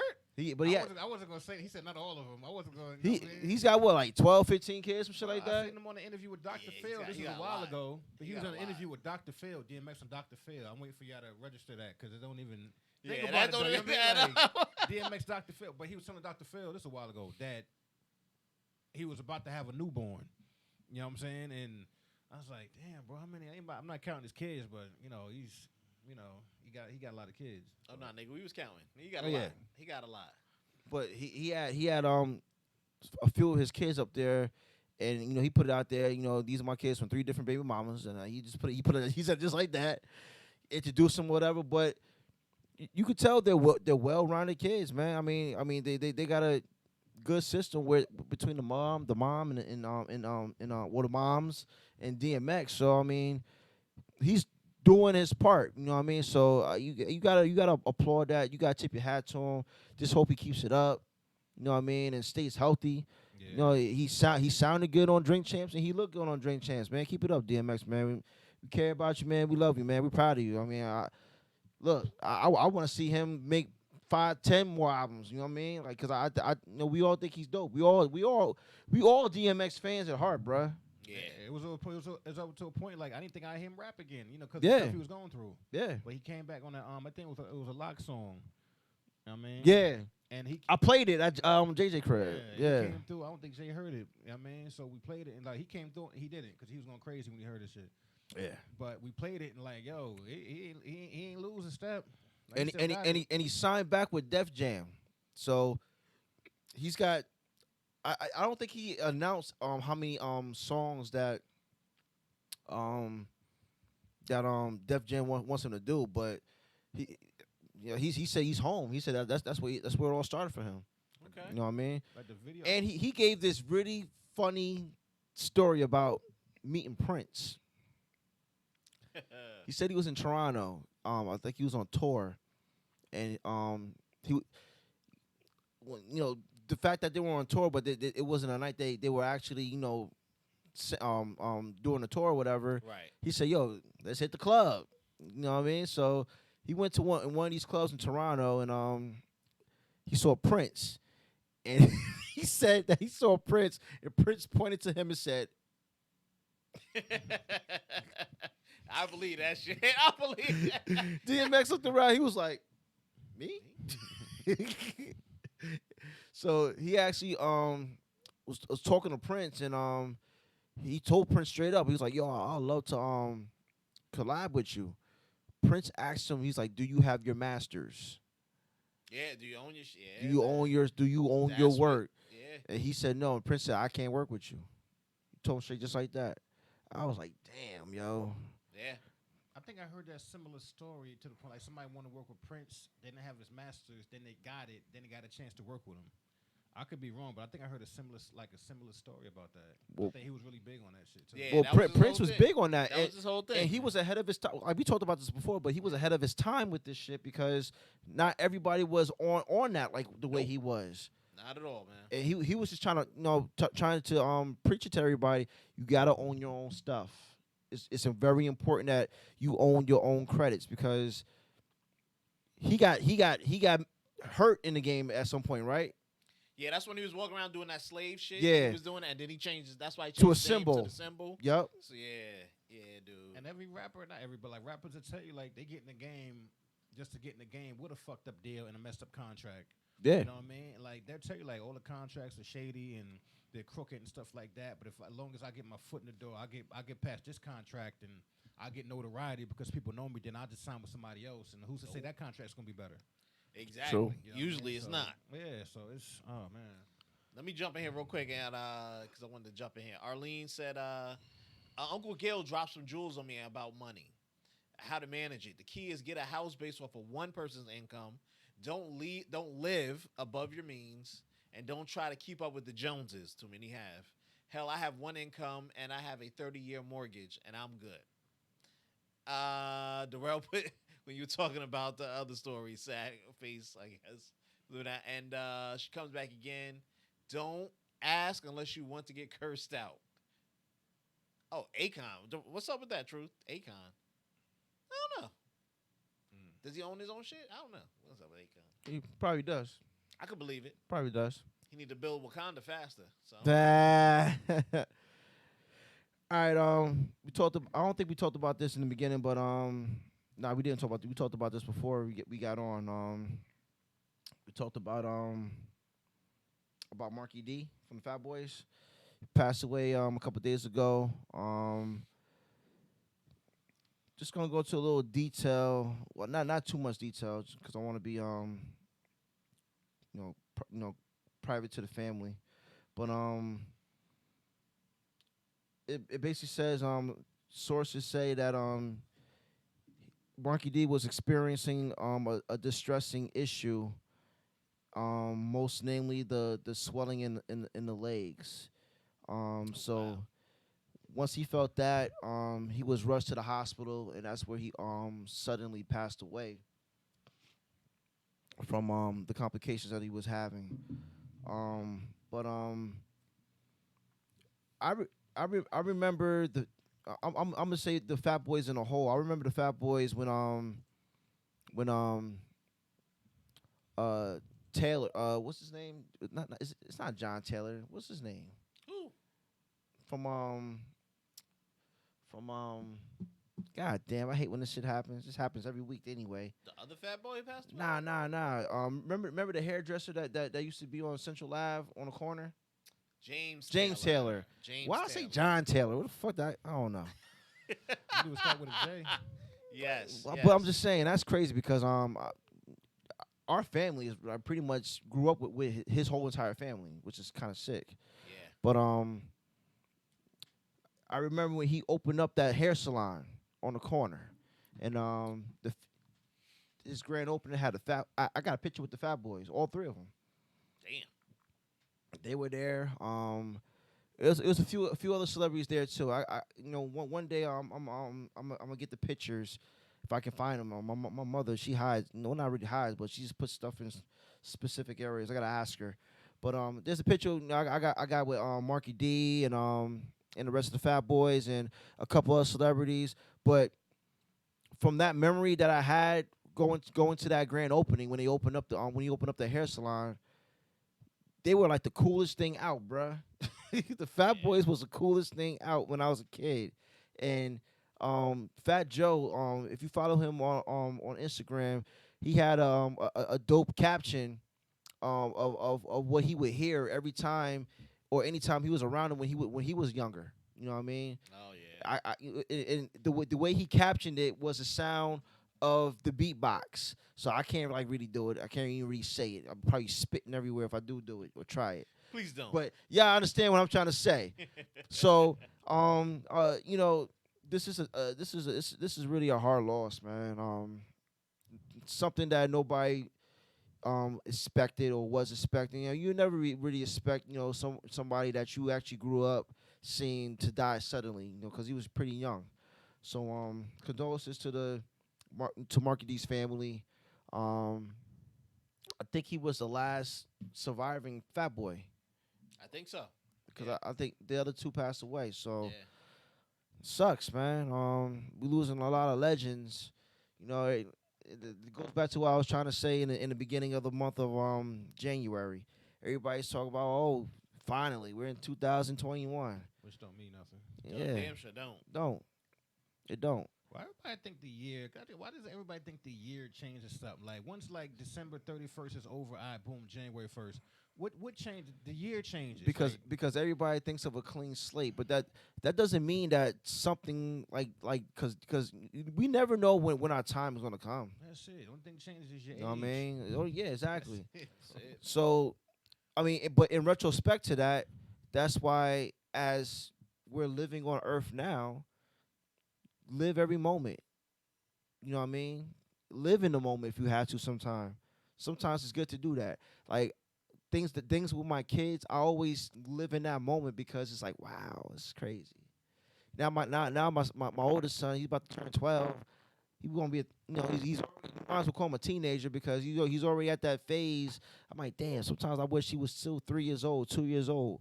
You know what I mean? So those moments, man, you're not gonna you only get those type of moments one time. You know what I mean? Or any moment in general, you only get it one time. You know what I mean? So just live your life to the fullest, man, and stop just thinking because, like you just said, because the year turned, everything that happened last year is all gonna go away. Nah, we still got COVID. You're right. You're right. So even though the numbers are dwindling down and they're lower, you know what I mean? But still, I mean, it's still here. We still gotta do our part, take care of ourselves. You know what I mean? Truth came back in here. Akon was the person that Prince told the same thing.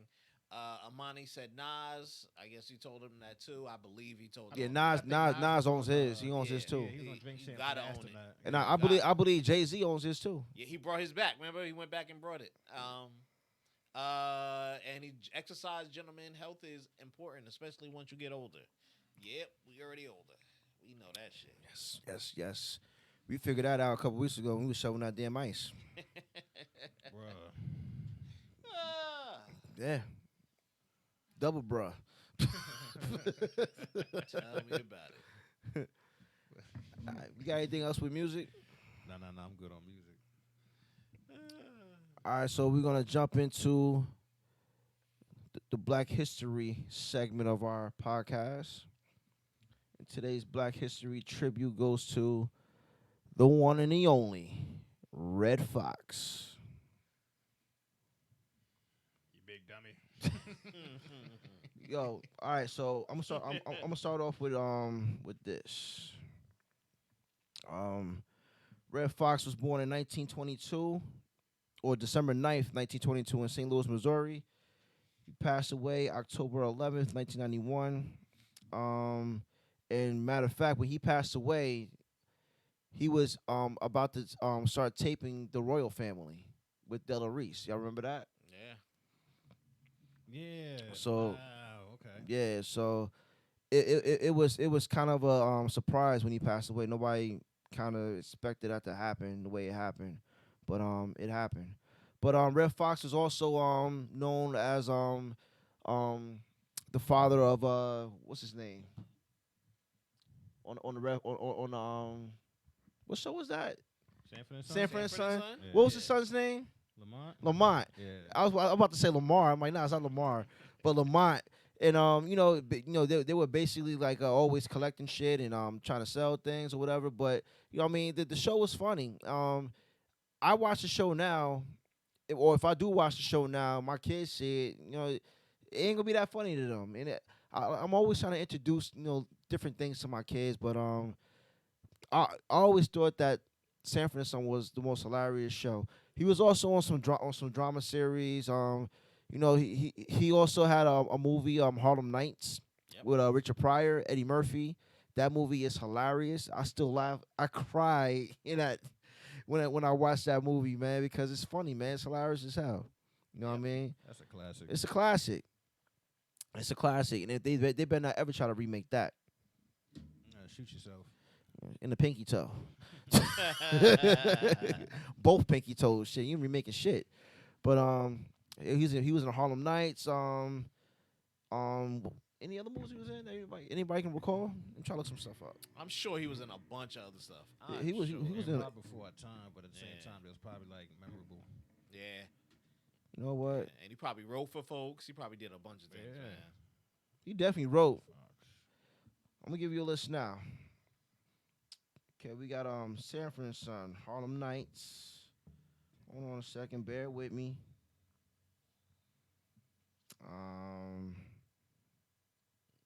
Damn, do you think they could redo Harlem Nights? No. You ain't even look up to think about it. He was like, nah. Think about Don't even do think that. about the comedians they gonna choose to just throw in the movie, just to throw them in the movie. Just to make it. Right. They're like filler spots. I'm gonna put somebody here just so they can fill a spot up and not be funny. Everybody in that movie played a role. Nobody overshadowed or outshined anybody. It was just dope. I'm about to tell you now what he was in. So we got Sanford and Son that ran from 1972 to 1977. And then there was just straight up Sanford. That was from 1980 to 1981. Harlem Nights, the movie, came out in 1989. The Red Fox Show, that was in 1986. And The Royal Family ran from 1991 to 1992. We just spoke on that. Cotton Comes to Harlem, which was a movie. That's in 1970. The Flip Wilson Show, 1970 to 1974. Ghost of a Chance. There's no year on that. He was also in the film All the Fine Young Cannibals. That was in 1960. Norman, Is That You? That was in 1976. And On Location, Red Fox. That was in 1978. We also had something called Bizarre. That was in 1980, from 1980 to 1985. So he was in a bunch of things, man, and he set the standard for black actors, for black male actors and comedians at that. If you have the Sirius satellite radio, they got a channel called Red Fox. Does anybody know that? I believe it. Yeah, I believe it. They got a bunch of things. And it's named after him, but it's just a bunch of different comedians that are actually on that platform. So for that to happen, it's a channel that shows nothing but comedians. No, it airs on the radio, on Sirius Radio. That has. They do like their stand-ups or their shows. Yeah, so station, not a channel. I'm sorry. Yeah. That's a lot for that name, man, and that's dope. I mean, that's dope. Ain't much else you can say about it. It's just dope. It's just dope. Red Fox also had the back and forth with his castmate in Sanford and Son.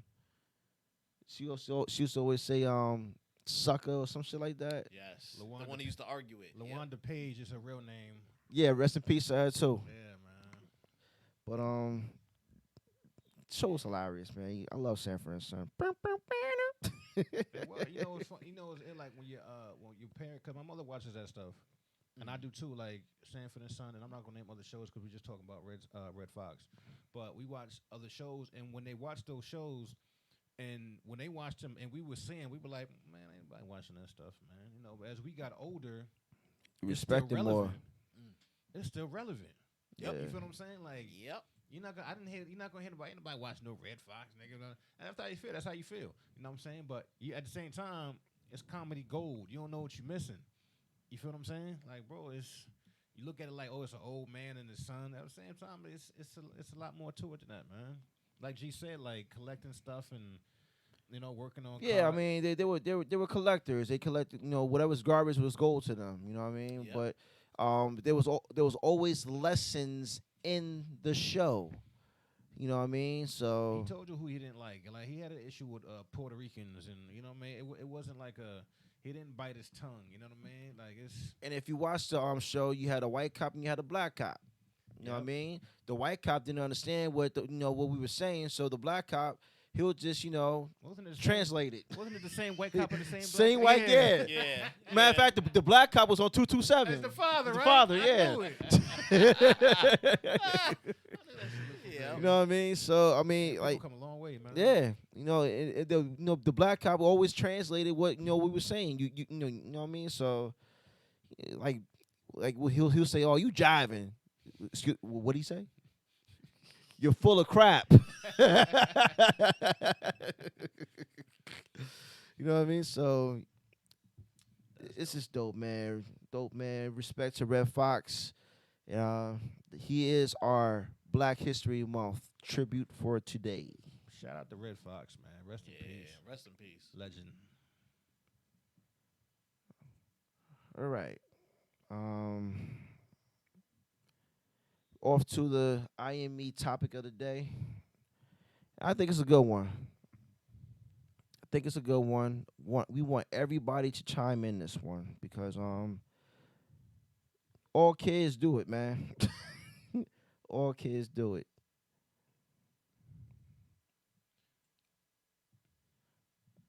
All right, so the IME topic of the day. Actually, you know what? Our sponsor first, Rod the Barber. His barbershop is located at 851 Main Street in Hackensack, New Jersey. Give you a schedule. His Saturday today he's open from 8 a.m. to 3 p.m. Sunday is 8 a.m. to 3 p.m. Monday he's closed. Tuesday, Wednesday, and Thursday is 8 o'clock in the morning to 8 p.m. Friday is 9 a.m. to 10 p.m. Now, you just can't walk up in there and say, hey, yo, Ra, I want to cut. You got to go to an app called Booksy. to make your appointment.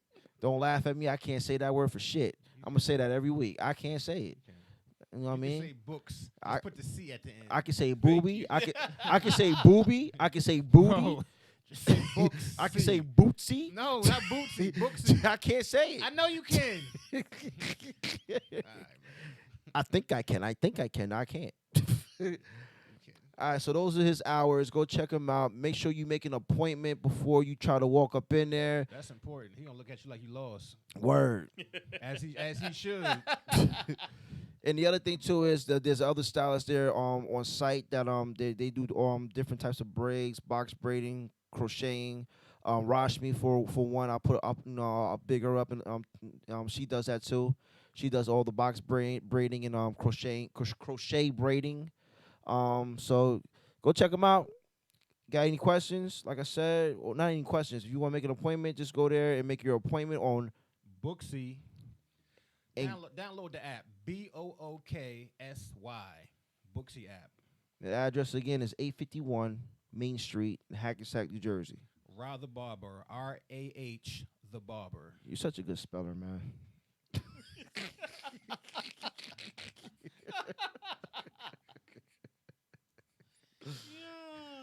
I think that was a shot. It's all right though. Ain't no- No, nah. I'm talking shit. Because I would have fumbled, bruh.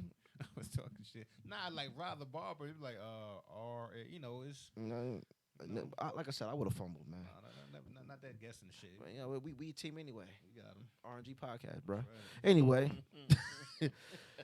we're gonna jump into this segment, man, and basically it's about kids staying in a kid's place. Okay, you got some kids that when they hear some things, things that adults say, they like to repeat things, and sometimes they repeat it in a way where it's probably not the full truth, or maybe it is the full truth, but it just started some drama in your house now. I'm gonna give you an example. Went to church one day when I was a kid, and matter of fact, the church that me and my brother used to go to was right across the street from my mom and dad's house called St. Cyprian's. My great grandfather, he's founder of that church. So we went to the church, and I think it was probably either the beginning of church or the end of church. I forget which one it was, but my cousin Lucy, she said, "Hey, Gerald Jr., how you doing? How's mommy and daddy?" So me being a dummy or just being a kid in general, I just went out and said, "Oh yeah, I'm doing all right. Except for my mom and dad. They arguing again. All they do is fight and fuss and da da da." Shouldn't have did that. I shouldn't have did that. Word got back to my mom and my dad about what I said, and like a week later or whatever, and it was a conversation that had to be had. You know what I mean? There's some things that you just keep in house. You know what I mean? And that's something that we have to teach our kids. We gotta teach them that some things shouldn't be repeated. So we're gonna go around the room. We're gonna give our thoughts about it. Those that's on Facebook watching, give us your thoughts. Let's dialogue. Thoughts. I'm gonna just say this first, because kids are like sponges. So whatever they hear, they soak it up. I was the same way. My mother would tell me I'm the same way, just not with schoolwork. You know what I mean?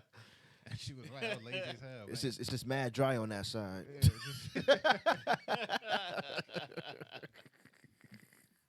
But not to cut you off. I did cut you up, but I'm just saying, you know how a sponge dries, like when you wet one half of the sponge, it soaks up all the water. The other side is hard like a brick. Yeah, man, that was my brain. But go ahead, bro. But women, not women, children, like kids are going to hear stuff, soak it up like a sponge, and be a kid. So what they're gonna do is repeat what they heard. Yep. You know what I mean? And sometimes things that are said and things that are or being displayed like over like coming out of the TV or on the radio and things like that, you know what I mean? They repeat it. I think like whatever they hear, just like lyrics, they're gonna repeat rumors or something like a grown person said, just like they would do a rap song. You know what I mean? And it's something I don't have kids, so I'm speaking on a part of Keep lying, man. Jesus Christ. Oh man. This is crazy. My bad. Go ahead, man. Can't nobody take me to court neither. I ain't Exactly. that means you too. I wish I would. I'd be the happiest nigga on Maury. Oh, man. Maury, we're here for nothing. She just wanted to meet you.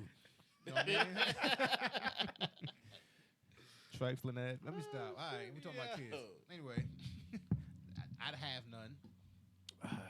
But I'm speaking to the standpoint of, I am an uncle, you know what I mean, cousin, got younger cousins and stuff like that, you know what I mean, and I'm around, like, friends that have kids, and your friends that have kids, they look at you like an uncle.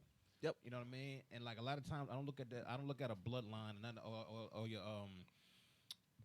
or your roots and all that stuff, or who he was really related to, because I call people who I'm not related to family, you know what I mean? So, Right. Anyway, so just getting back to the kids. You gotta be 20 years strong, 30 years strong to get that credit, though. That's what. Yeah, that just don't go with the uncle. That just goes with like I can't call you. You're not my brother or my. You feel what I'm saying? Like I met you 2 months ago. You want half on the pizza. Now we cool. Like no, nigga. Nah. I ain't even want pizza. Pepperoni. You got cheese. My bad. All right. Got the Ciroc kicking in right now. Nah, that's my fault. I keep going off track and shit, but yeah, kids, and sometimes when kids repeat things, it's up to I was saying like I'm an uncle and things like that, and it's up to us to lead them in the right direction. You know what I mean? If they hear something, I'm gonna take it to the radio, right? If they hear something on the radio or TV, they're repeating a bad word. Nah, don't say that. You know what I mean? Nah, don't say that. You know what I mean? So sometimes when they hear stuff, we don't know that they're going to repeat it to somebody else. You know what I mean? Right. Yep. Right. And Karan, how such and such doing? Oh, they doing bad, and they told me to tell you that they tired of you asking for money because every time you come to the house and we eating dinner, you got to eat all our food. That you want to spend the night, and when you spend the night, you be taking all the blankets, and we be cold. You know what I'm saying? It's like, yo, kids will ramble, and kids have like the best memory because they'll tell you the truth. You know what I mean? They'll tell you the truth, whether it hurt or not. And the thing about kids, they don't know if it hurts or not. They're kids. Right. You know what I mean? But at the same time, it's like we want to talk about staying in a child's place, especially, here's the shit that kills me, especially if you saying some shit that has nothing to do with you. Mind your business. This grown folks talking. You know, kids heard this shit before. It's grown folks talking. Go play, leave the room. Yeah. Go outside. Do something. Get out my face. Yeah. Why you know what I mean? We in here, we cussing. We might be drinking a beer or something. It's grown folks' time. You know what I mean? Yeah. So just to sit there and run your mouth, you don't belong in this conversation. You know what I mean? So if you're saying something you shouldn't be saying, yeah, you got to get checked on that. Yeah, kids definitely gotta get checked on that. I agree with that 100%. But you know, once again, because what you do in front of your kids, you are what your kids see. They see you fighting and arguing. They're gonna think that's the way to settle shit. I gotta fight and argue. They see you throwing shit. That's the way we gotta handle things. Sponge, right? Yeah, that's right. So if they hear you saying certain things about each other, or if they hear your mother or your father say something about your specific other, whether it's a man or a woman, they're gonna repeat the shit. All right. So the best way to handle that, to nip that in the bud, is that if both parents are on the same page, and you tell your kids, listen, whatever you hear, me say to your father, or you say to your mother, you don't repeat it to nobody. If you hear somebody else say something, tell us and we'll get to the bottom of it, instead of making a big ordeal out of it. Because it makes no sense to sit there and argue and fight. You know what I mean? If y'all know y'all going through something, and you hear your kids come to you and say, well, my grandma said that dad needs to just leave you, or my mom just needs to just leave you, or y'all ain't good for each other, then you know what? That's something that the parents gotta to discuss with that person in particular. You know what I mean? You like, and I'm not talking about being gangbusters or anything like that, but it's like, yo, don't say certain things around my kids, so that way it causes beef in our house. You know what I'm saying? Because it's like finger pointing. Did you know your mother said this? Did you know your father said this? Mm-hmm. Like, if I'm not there, I don't know. Mm-hmm. Or like vice versa. If she's not there, she doesn't know. So that's something that has to be said to that person. Like, yo, don't say this in front of my child. You got an issue, you got a problem, talk to us. Don't say anything in front of the kids. And sometimes adults gotta be held accountable for that shit too, because they'll catch the kids like when they by themselves and their parents ain't around, and what's your mom up to? What she said about me this week? So I don't know what she talking about, such and such. Yeah, she do. What she said? I'll get you some ice cream. Okay. Well, mommy said this about you. Start spilling all the beans. Yeah. But like, bitch, come talk to me. Why is you talking to my child? Like, what is wrong with you? Because they know they're going to get it. They pick on them because it's a target. Exactly. You know what I mean? It's the easiest way to get the information. But that's when I look at the adults. Like, I can't even blame him. I gotta look at their parents or the adults or guardian, because you could have came at me like an adult. Exactly. You feel what I'm saying? Like, anything you hear. Like, well, you could have came to me. And the thing is, you can't really get mad at the child at all, because the child is just speaking the truth. You know what I mean? But it's a natural reaction to get mad at the child, because now the child started something. You know what I'm saying? So, but this all can be avoided if you conduct yourself accordingly at home. Like, if you have some beef or discussion or whatever the case may be, dialogue in the house between you and your girl, then or you and your man or whatever, then that's something that you discuss that when the kids ain't around. I mean, it's really not that hard, but it's always easier said than done. Exactly. You know what I mean? Exactly. Sometimes we forget the kids in the back seat, and an argument happened there, and Oh. and something slip, or you on the phone and they overhear you say blase blue about whatever. You know what I mean? But you're right. We should conduct ourselves a little more appropriate. But yeah, I got another example. When I was a kid, we was driving. Well, I might have been like maybe 8, 9 years old, and I thought we was going home. So I leaned over the seat, and I looked at my mom and dad. I said, "Yo, where the fuck are you going? Our house is right there." Now, listen, obviously I got that from whoever I was around. It could have been uncles, it could have been aunts, it could have been my mom. My dad didn't really curse like that, so my mom, it could have been anybody. So I leaned over the seat. I looked at both of them like, "Where the fuck y'all going? Our house is right there." and he probably said it all smooth too. Yeah, I said it smooth as shit. So we ended up going to my grandmother's house on 2nd Street. So my mom and dad, they were trying not to laugh, and they're telling me, like, I don't remember saying this, but they're telling me how it all went down. So my mom told me, she said we was trying not to laugh because it was funny. But she said when I got the car, she said, "Gerald, listen, you can't say what grown folks say." She said, "I understand, but don't do it. Don't curse anymore. Don't say fuck. Don't say shit. Don't say none of that." Motherfucker, nothing. Okay. You know what I mean? But in other cases, some kids might get an ass whooping, but you can't whoop their ass because they're only speaking what they hear. They're children, yeah. Yeah. So she calmly said it to me like, "Listen, you can't say this." Nah, I heard you, Jeff. I'm not saying they can't get an ass whooping. That's what I was about to say. I'm not saying they can't. But if they don't know they're doing something wrong, then, I got plenty of ass whoopings. I ain't know. I was a kid too. Yeah. I mean, we all What you did. said? Nothing. I heard him. We all did. Yeah, man. yeah, but at the same time, I got ass, but I knew I shouldn't have said it. That's why I got my ass whooped.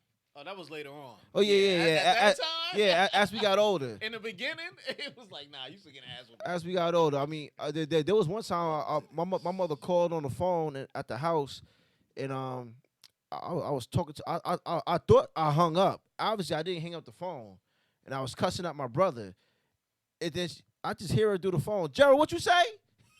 She started yelling. I'm like, "Oh." You talking to me, motherfucker? That's it. I said, "Ma, no." She said, no. She said, what about your mouth?" I said, "Okay, Mom, you're right. She said, "Okay, you better watch it." That's Gerald's heartbeat. Yeah, exactly. Word. You ever get that feeling in your chest? Chest man. tight as hell. You scared to breathe. It was like she was in the room. She was only on the phone. Yep. Imagine if she was in the room. I probably would have peed on myself. Who knows? But anyway, This is not even the story. This is not even the story. We got a minute. This is not even the story. I'm just say this real like quick. 3 minutes. Go ahead. I was with my mother and my sister, just us at the time. I didn't have my other sisters yet. Just me and my older sister were walking past, which was Fine Fair at the time. You know what I mean? And I seen a motorcycle in the parking lot. So I run over. I step on the pedal. You know what I mean? I said, because you see it in the street, like, the engine. I didn't get on the motorcycle. I just stepped on the pedal. You know what I mean? I'm touching the bike and shit. Like, lucky it's on the stand because it would have fell over. I'm touching people's property. I ain't know no better.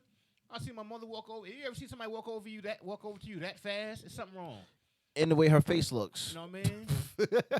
She ain't smiling. I was like, "Mom." Oh man. And so after that, right? I'm walking down the street crying. And ain't knowing what you're walking down the street crying. All your friends see you and shit, but they scared to say something to you because I was walking with my mother. They didn't say nothing to me. You know what I mean? Son. They want to wave and shit. My mother still had the face on.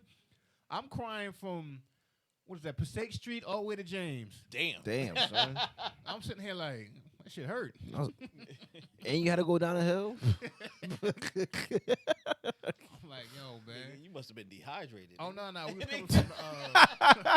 all the water was out of your body, nigga. No, we was coming from the Carvel right there. Oh, yeah. Okay. Yeah. Okay. So you was downhill. You good. I was like, yeah, man. It's like, damn, like, what do you... I ain't know. I mean, I'm just here touching shit that don't belong to me. Being a kid, man. Pat. You know what I'm saying? Like, Teach your kids, folks. you know what I mean? Yeah, I mean, exactly, Jeff. That's your just the moral of the story, kids. man. Yeah, Teach your bottom kids the li- right bottom- thing. Bottom line. You know what I mean? That was a good one though. That was a good dialogue with that. It's just Yeah, that word. I don't know, man. We get caught up in so much stuff that I know sometimes it's not like Jeff said, it's easier said than done. It is. You know what I mean? Like he said, being in the car, talking and stuff. Yeah. You know what I mean? You know, conversation gets out. They hearing everything. Like you said, like arguments and stuff like that. And, well, shit, everything y'all both said is right. You know what I'm saying? Yeah. So it's, damn. I mean, cause I ain't gonna lie, man. I'm not gonna try to make it seem like I'm perfectly neat with all this shit, cause I'm not. You know what I mean? In the beginning, with everything, with having kids with Sierra, shit, I went to my mom for every damn thing, man, cause I never lived with a woman before. I didn't know what to do. I hear you, man. I ain't gonna lie, man, and I'm pretty sure other men go through that shit too. They it's like okay, you kind of know what you're getting yourself into until something happens. And when something happens, it's like, oh my God, what do I do? You know what I mean? Who can I lean on? Who can I talk to? And at that time, it was my mother or my father. You know what I mean? Or you know, some of my cousins or whatever. But now I'm to a point where I don't get nobody involved. Unless it's something that I really need to talk to somebody about. Right, You know what I mean? right. If it's something I need to vent or whatever, there's certain people that you know who you can vent to that ain't gonna say shit. But Sometimes moms knows. oh yeah, You yeah, ain't gotta- moms do know. You ain't got to say nothing to mom. Yeah. She just knows by looking at you. But I'm just to a point now where I know how to handle and I don't want to say coordinate because it's not really about coordination. It's just about how to handle things productively with the person that you dealing with when you got kids. You know what I mean? And I talk to my kids all the time. You know, I tell them all the time, keep your business to yourself. My mom still tells me to the day, nigga, keep your business to yourself. You know what I mean? Because sometimes I got a problem with just over talking certain things or trying to get my point across or whatever. So I got faults. You know what I mean? I'm not ashamed to fucking say. I mean, everybody has faults. Ain't nobody perfect. You know what I mean? And the most important people to learn from is the ones that really have your back and care about you. And we spoke about that in Q&A. So, other than that, do we have any other views or comments about this subject? That's it. We good? Yeah. Jeff said, "Let's get the fuck out, nigga." That nigga spoke for everybody. You heard that shit? Nah, that's it, nigga. All right, so that's gonna do it for the. That's gonna do it for the IME topic of the day. Once again, you can reach Rod Barber on. Booksy. BOOKSY. It's an app. Download it. You know what? I think I'm gonna practice saying this word all next week. And you need an appointment. Don't just walk in there looking crazy. And his address, once again, is 851 Main Street in Hackensack, New Jersey. You ain't said it 10 times already. I'm saying people don't listen. They don't listen. You need an appointment. G said it plenty of time. Need an appointment. That's it. Well, all right. So we're gonna close out this edition of the R&G Podcast. But as always, we are in a pandemic world. All right, just like every week, we tell you guys to wear your mask, 6 feet, social safe distancing Wash your dirty ass. on both sides of your dirty I know ass. it's filthy. And I know y'all be laughing at this shit because we say it every week, so you better be laughing. And washing your dirty ass.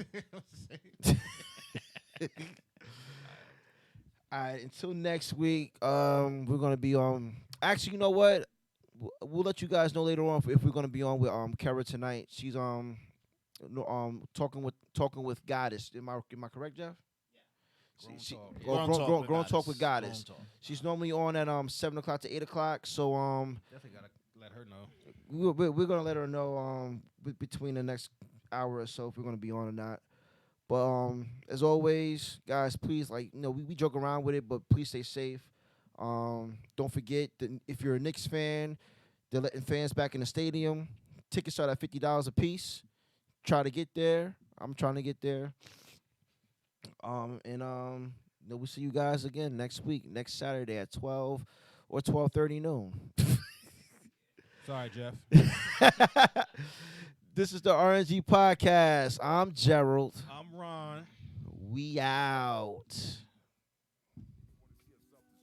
But we rising above, changing our whole perspective. Even the peace and love movement has been resurrected.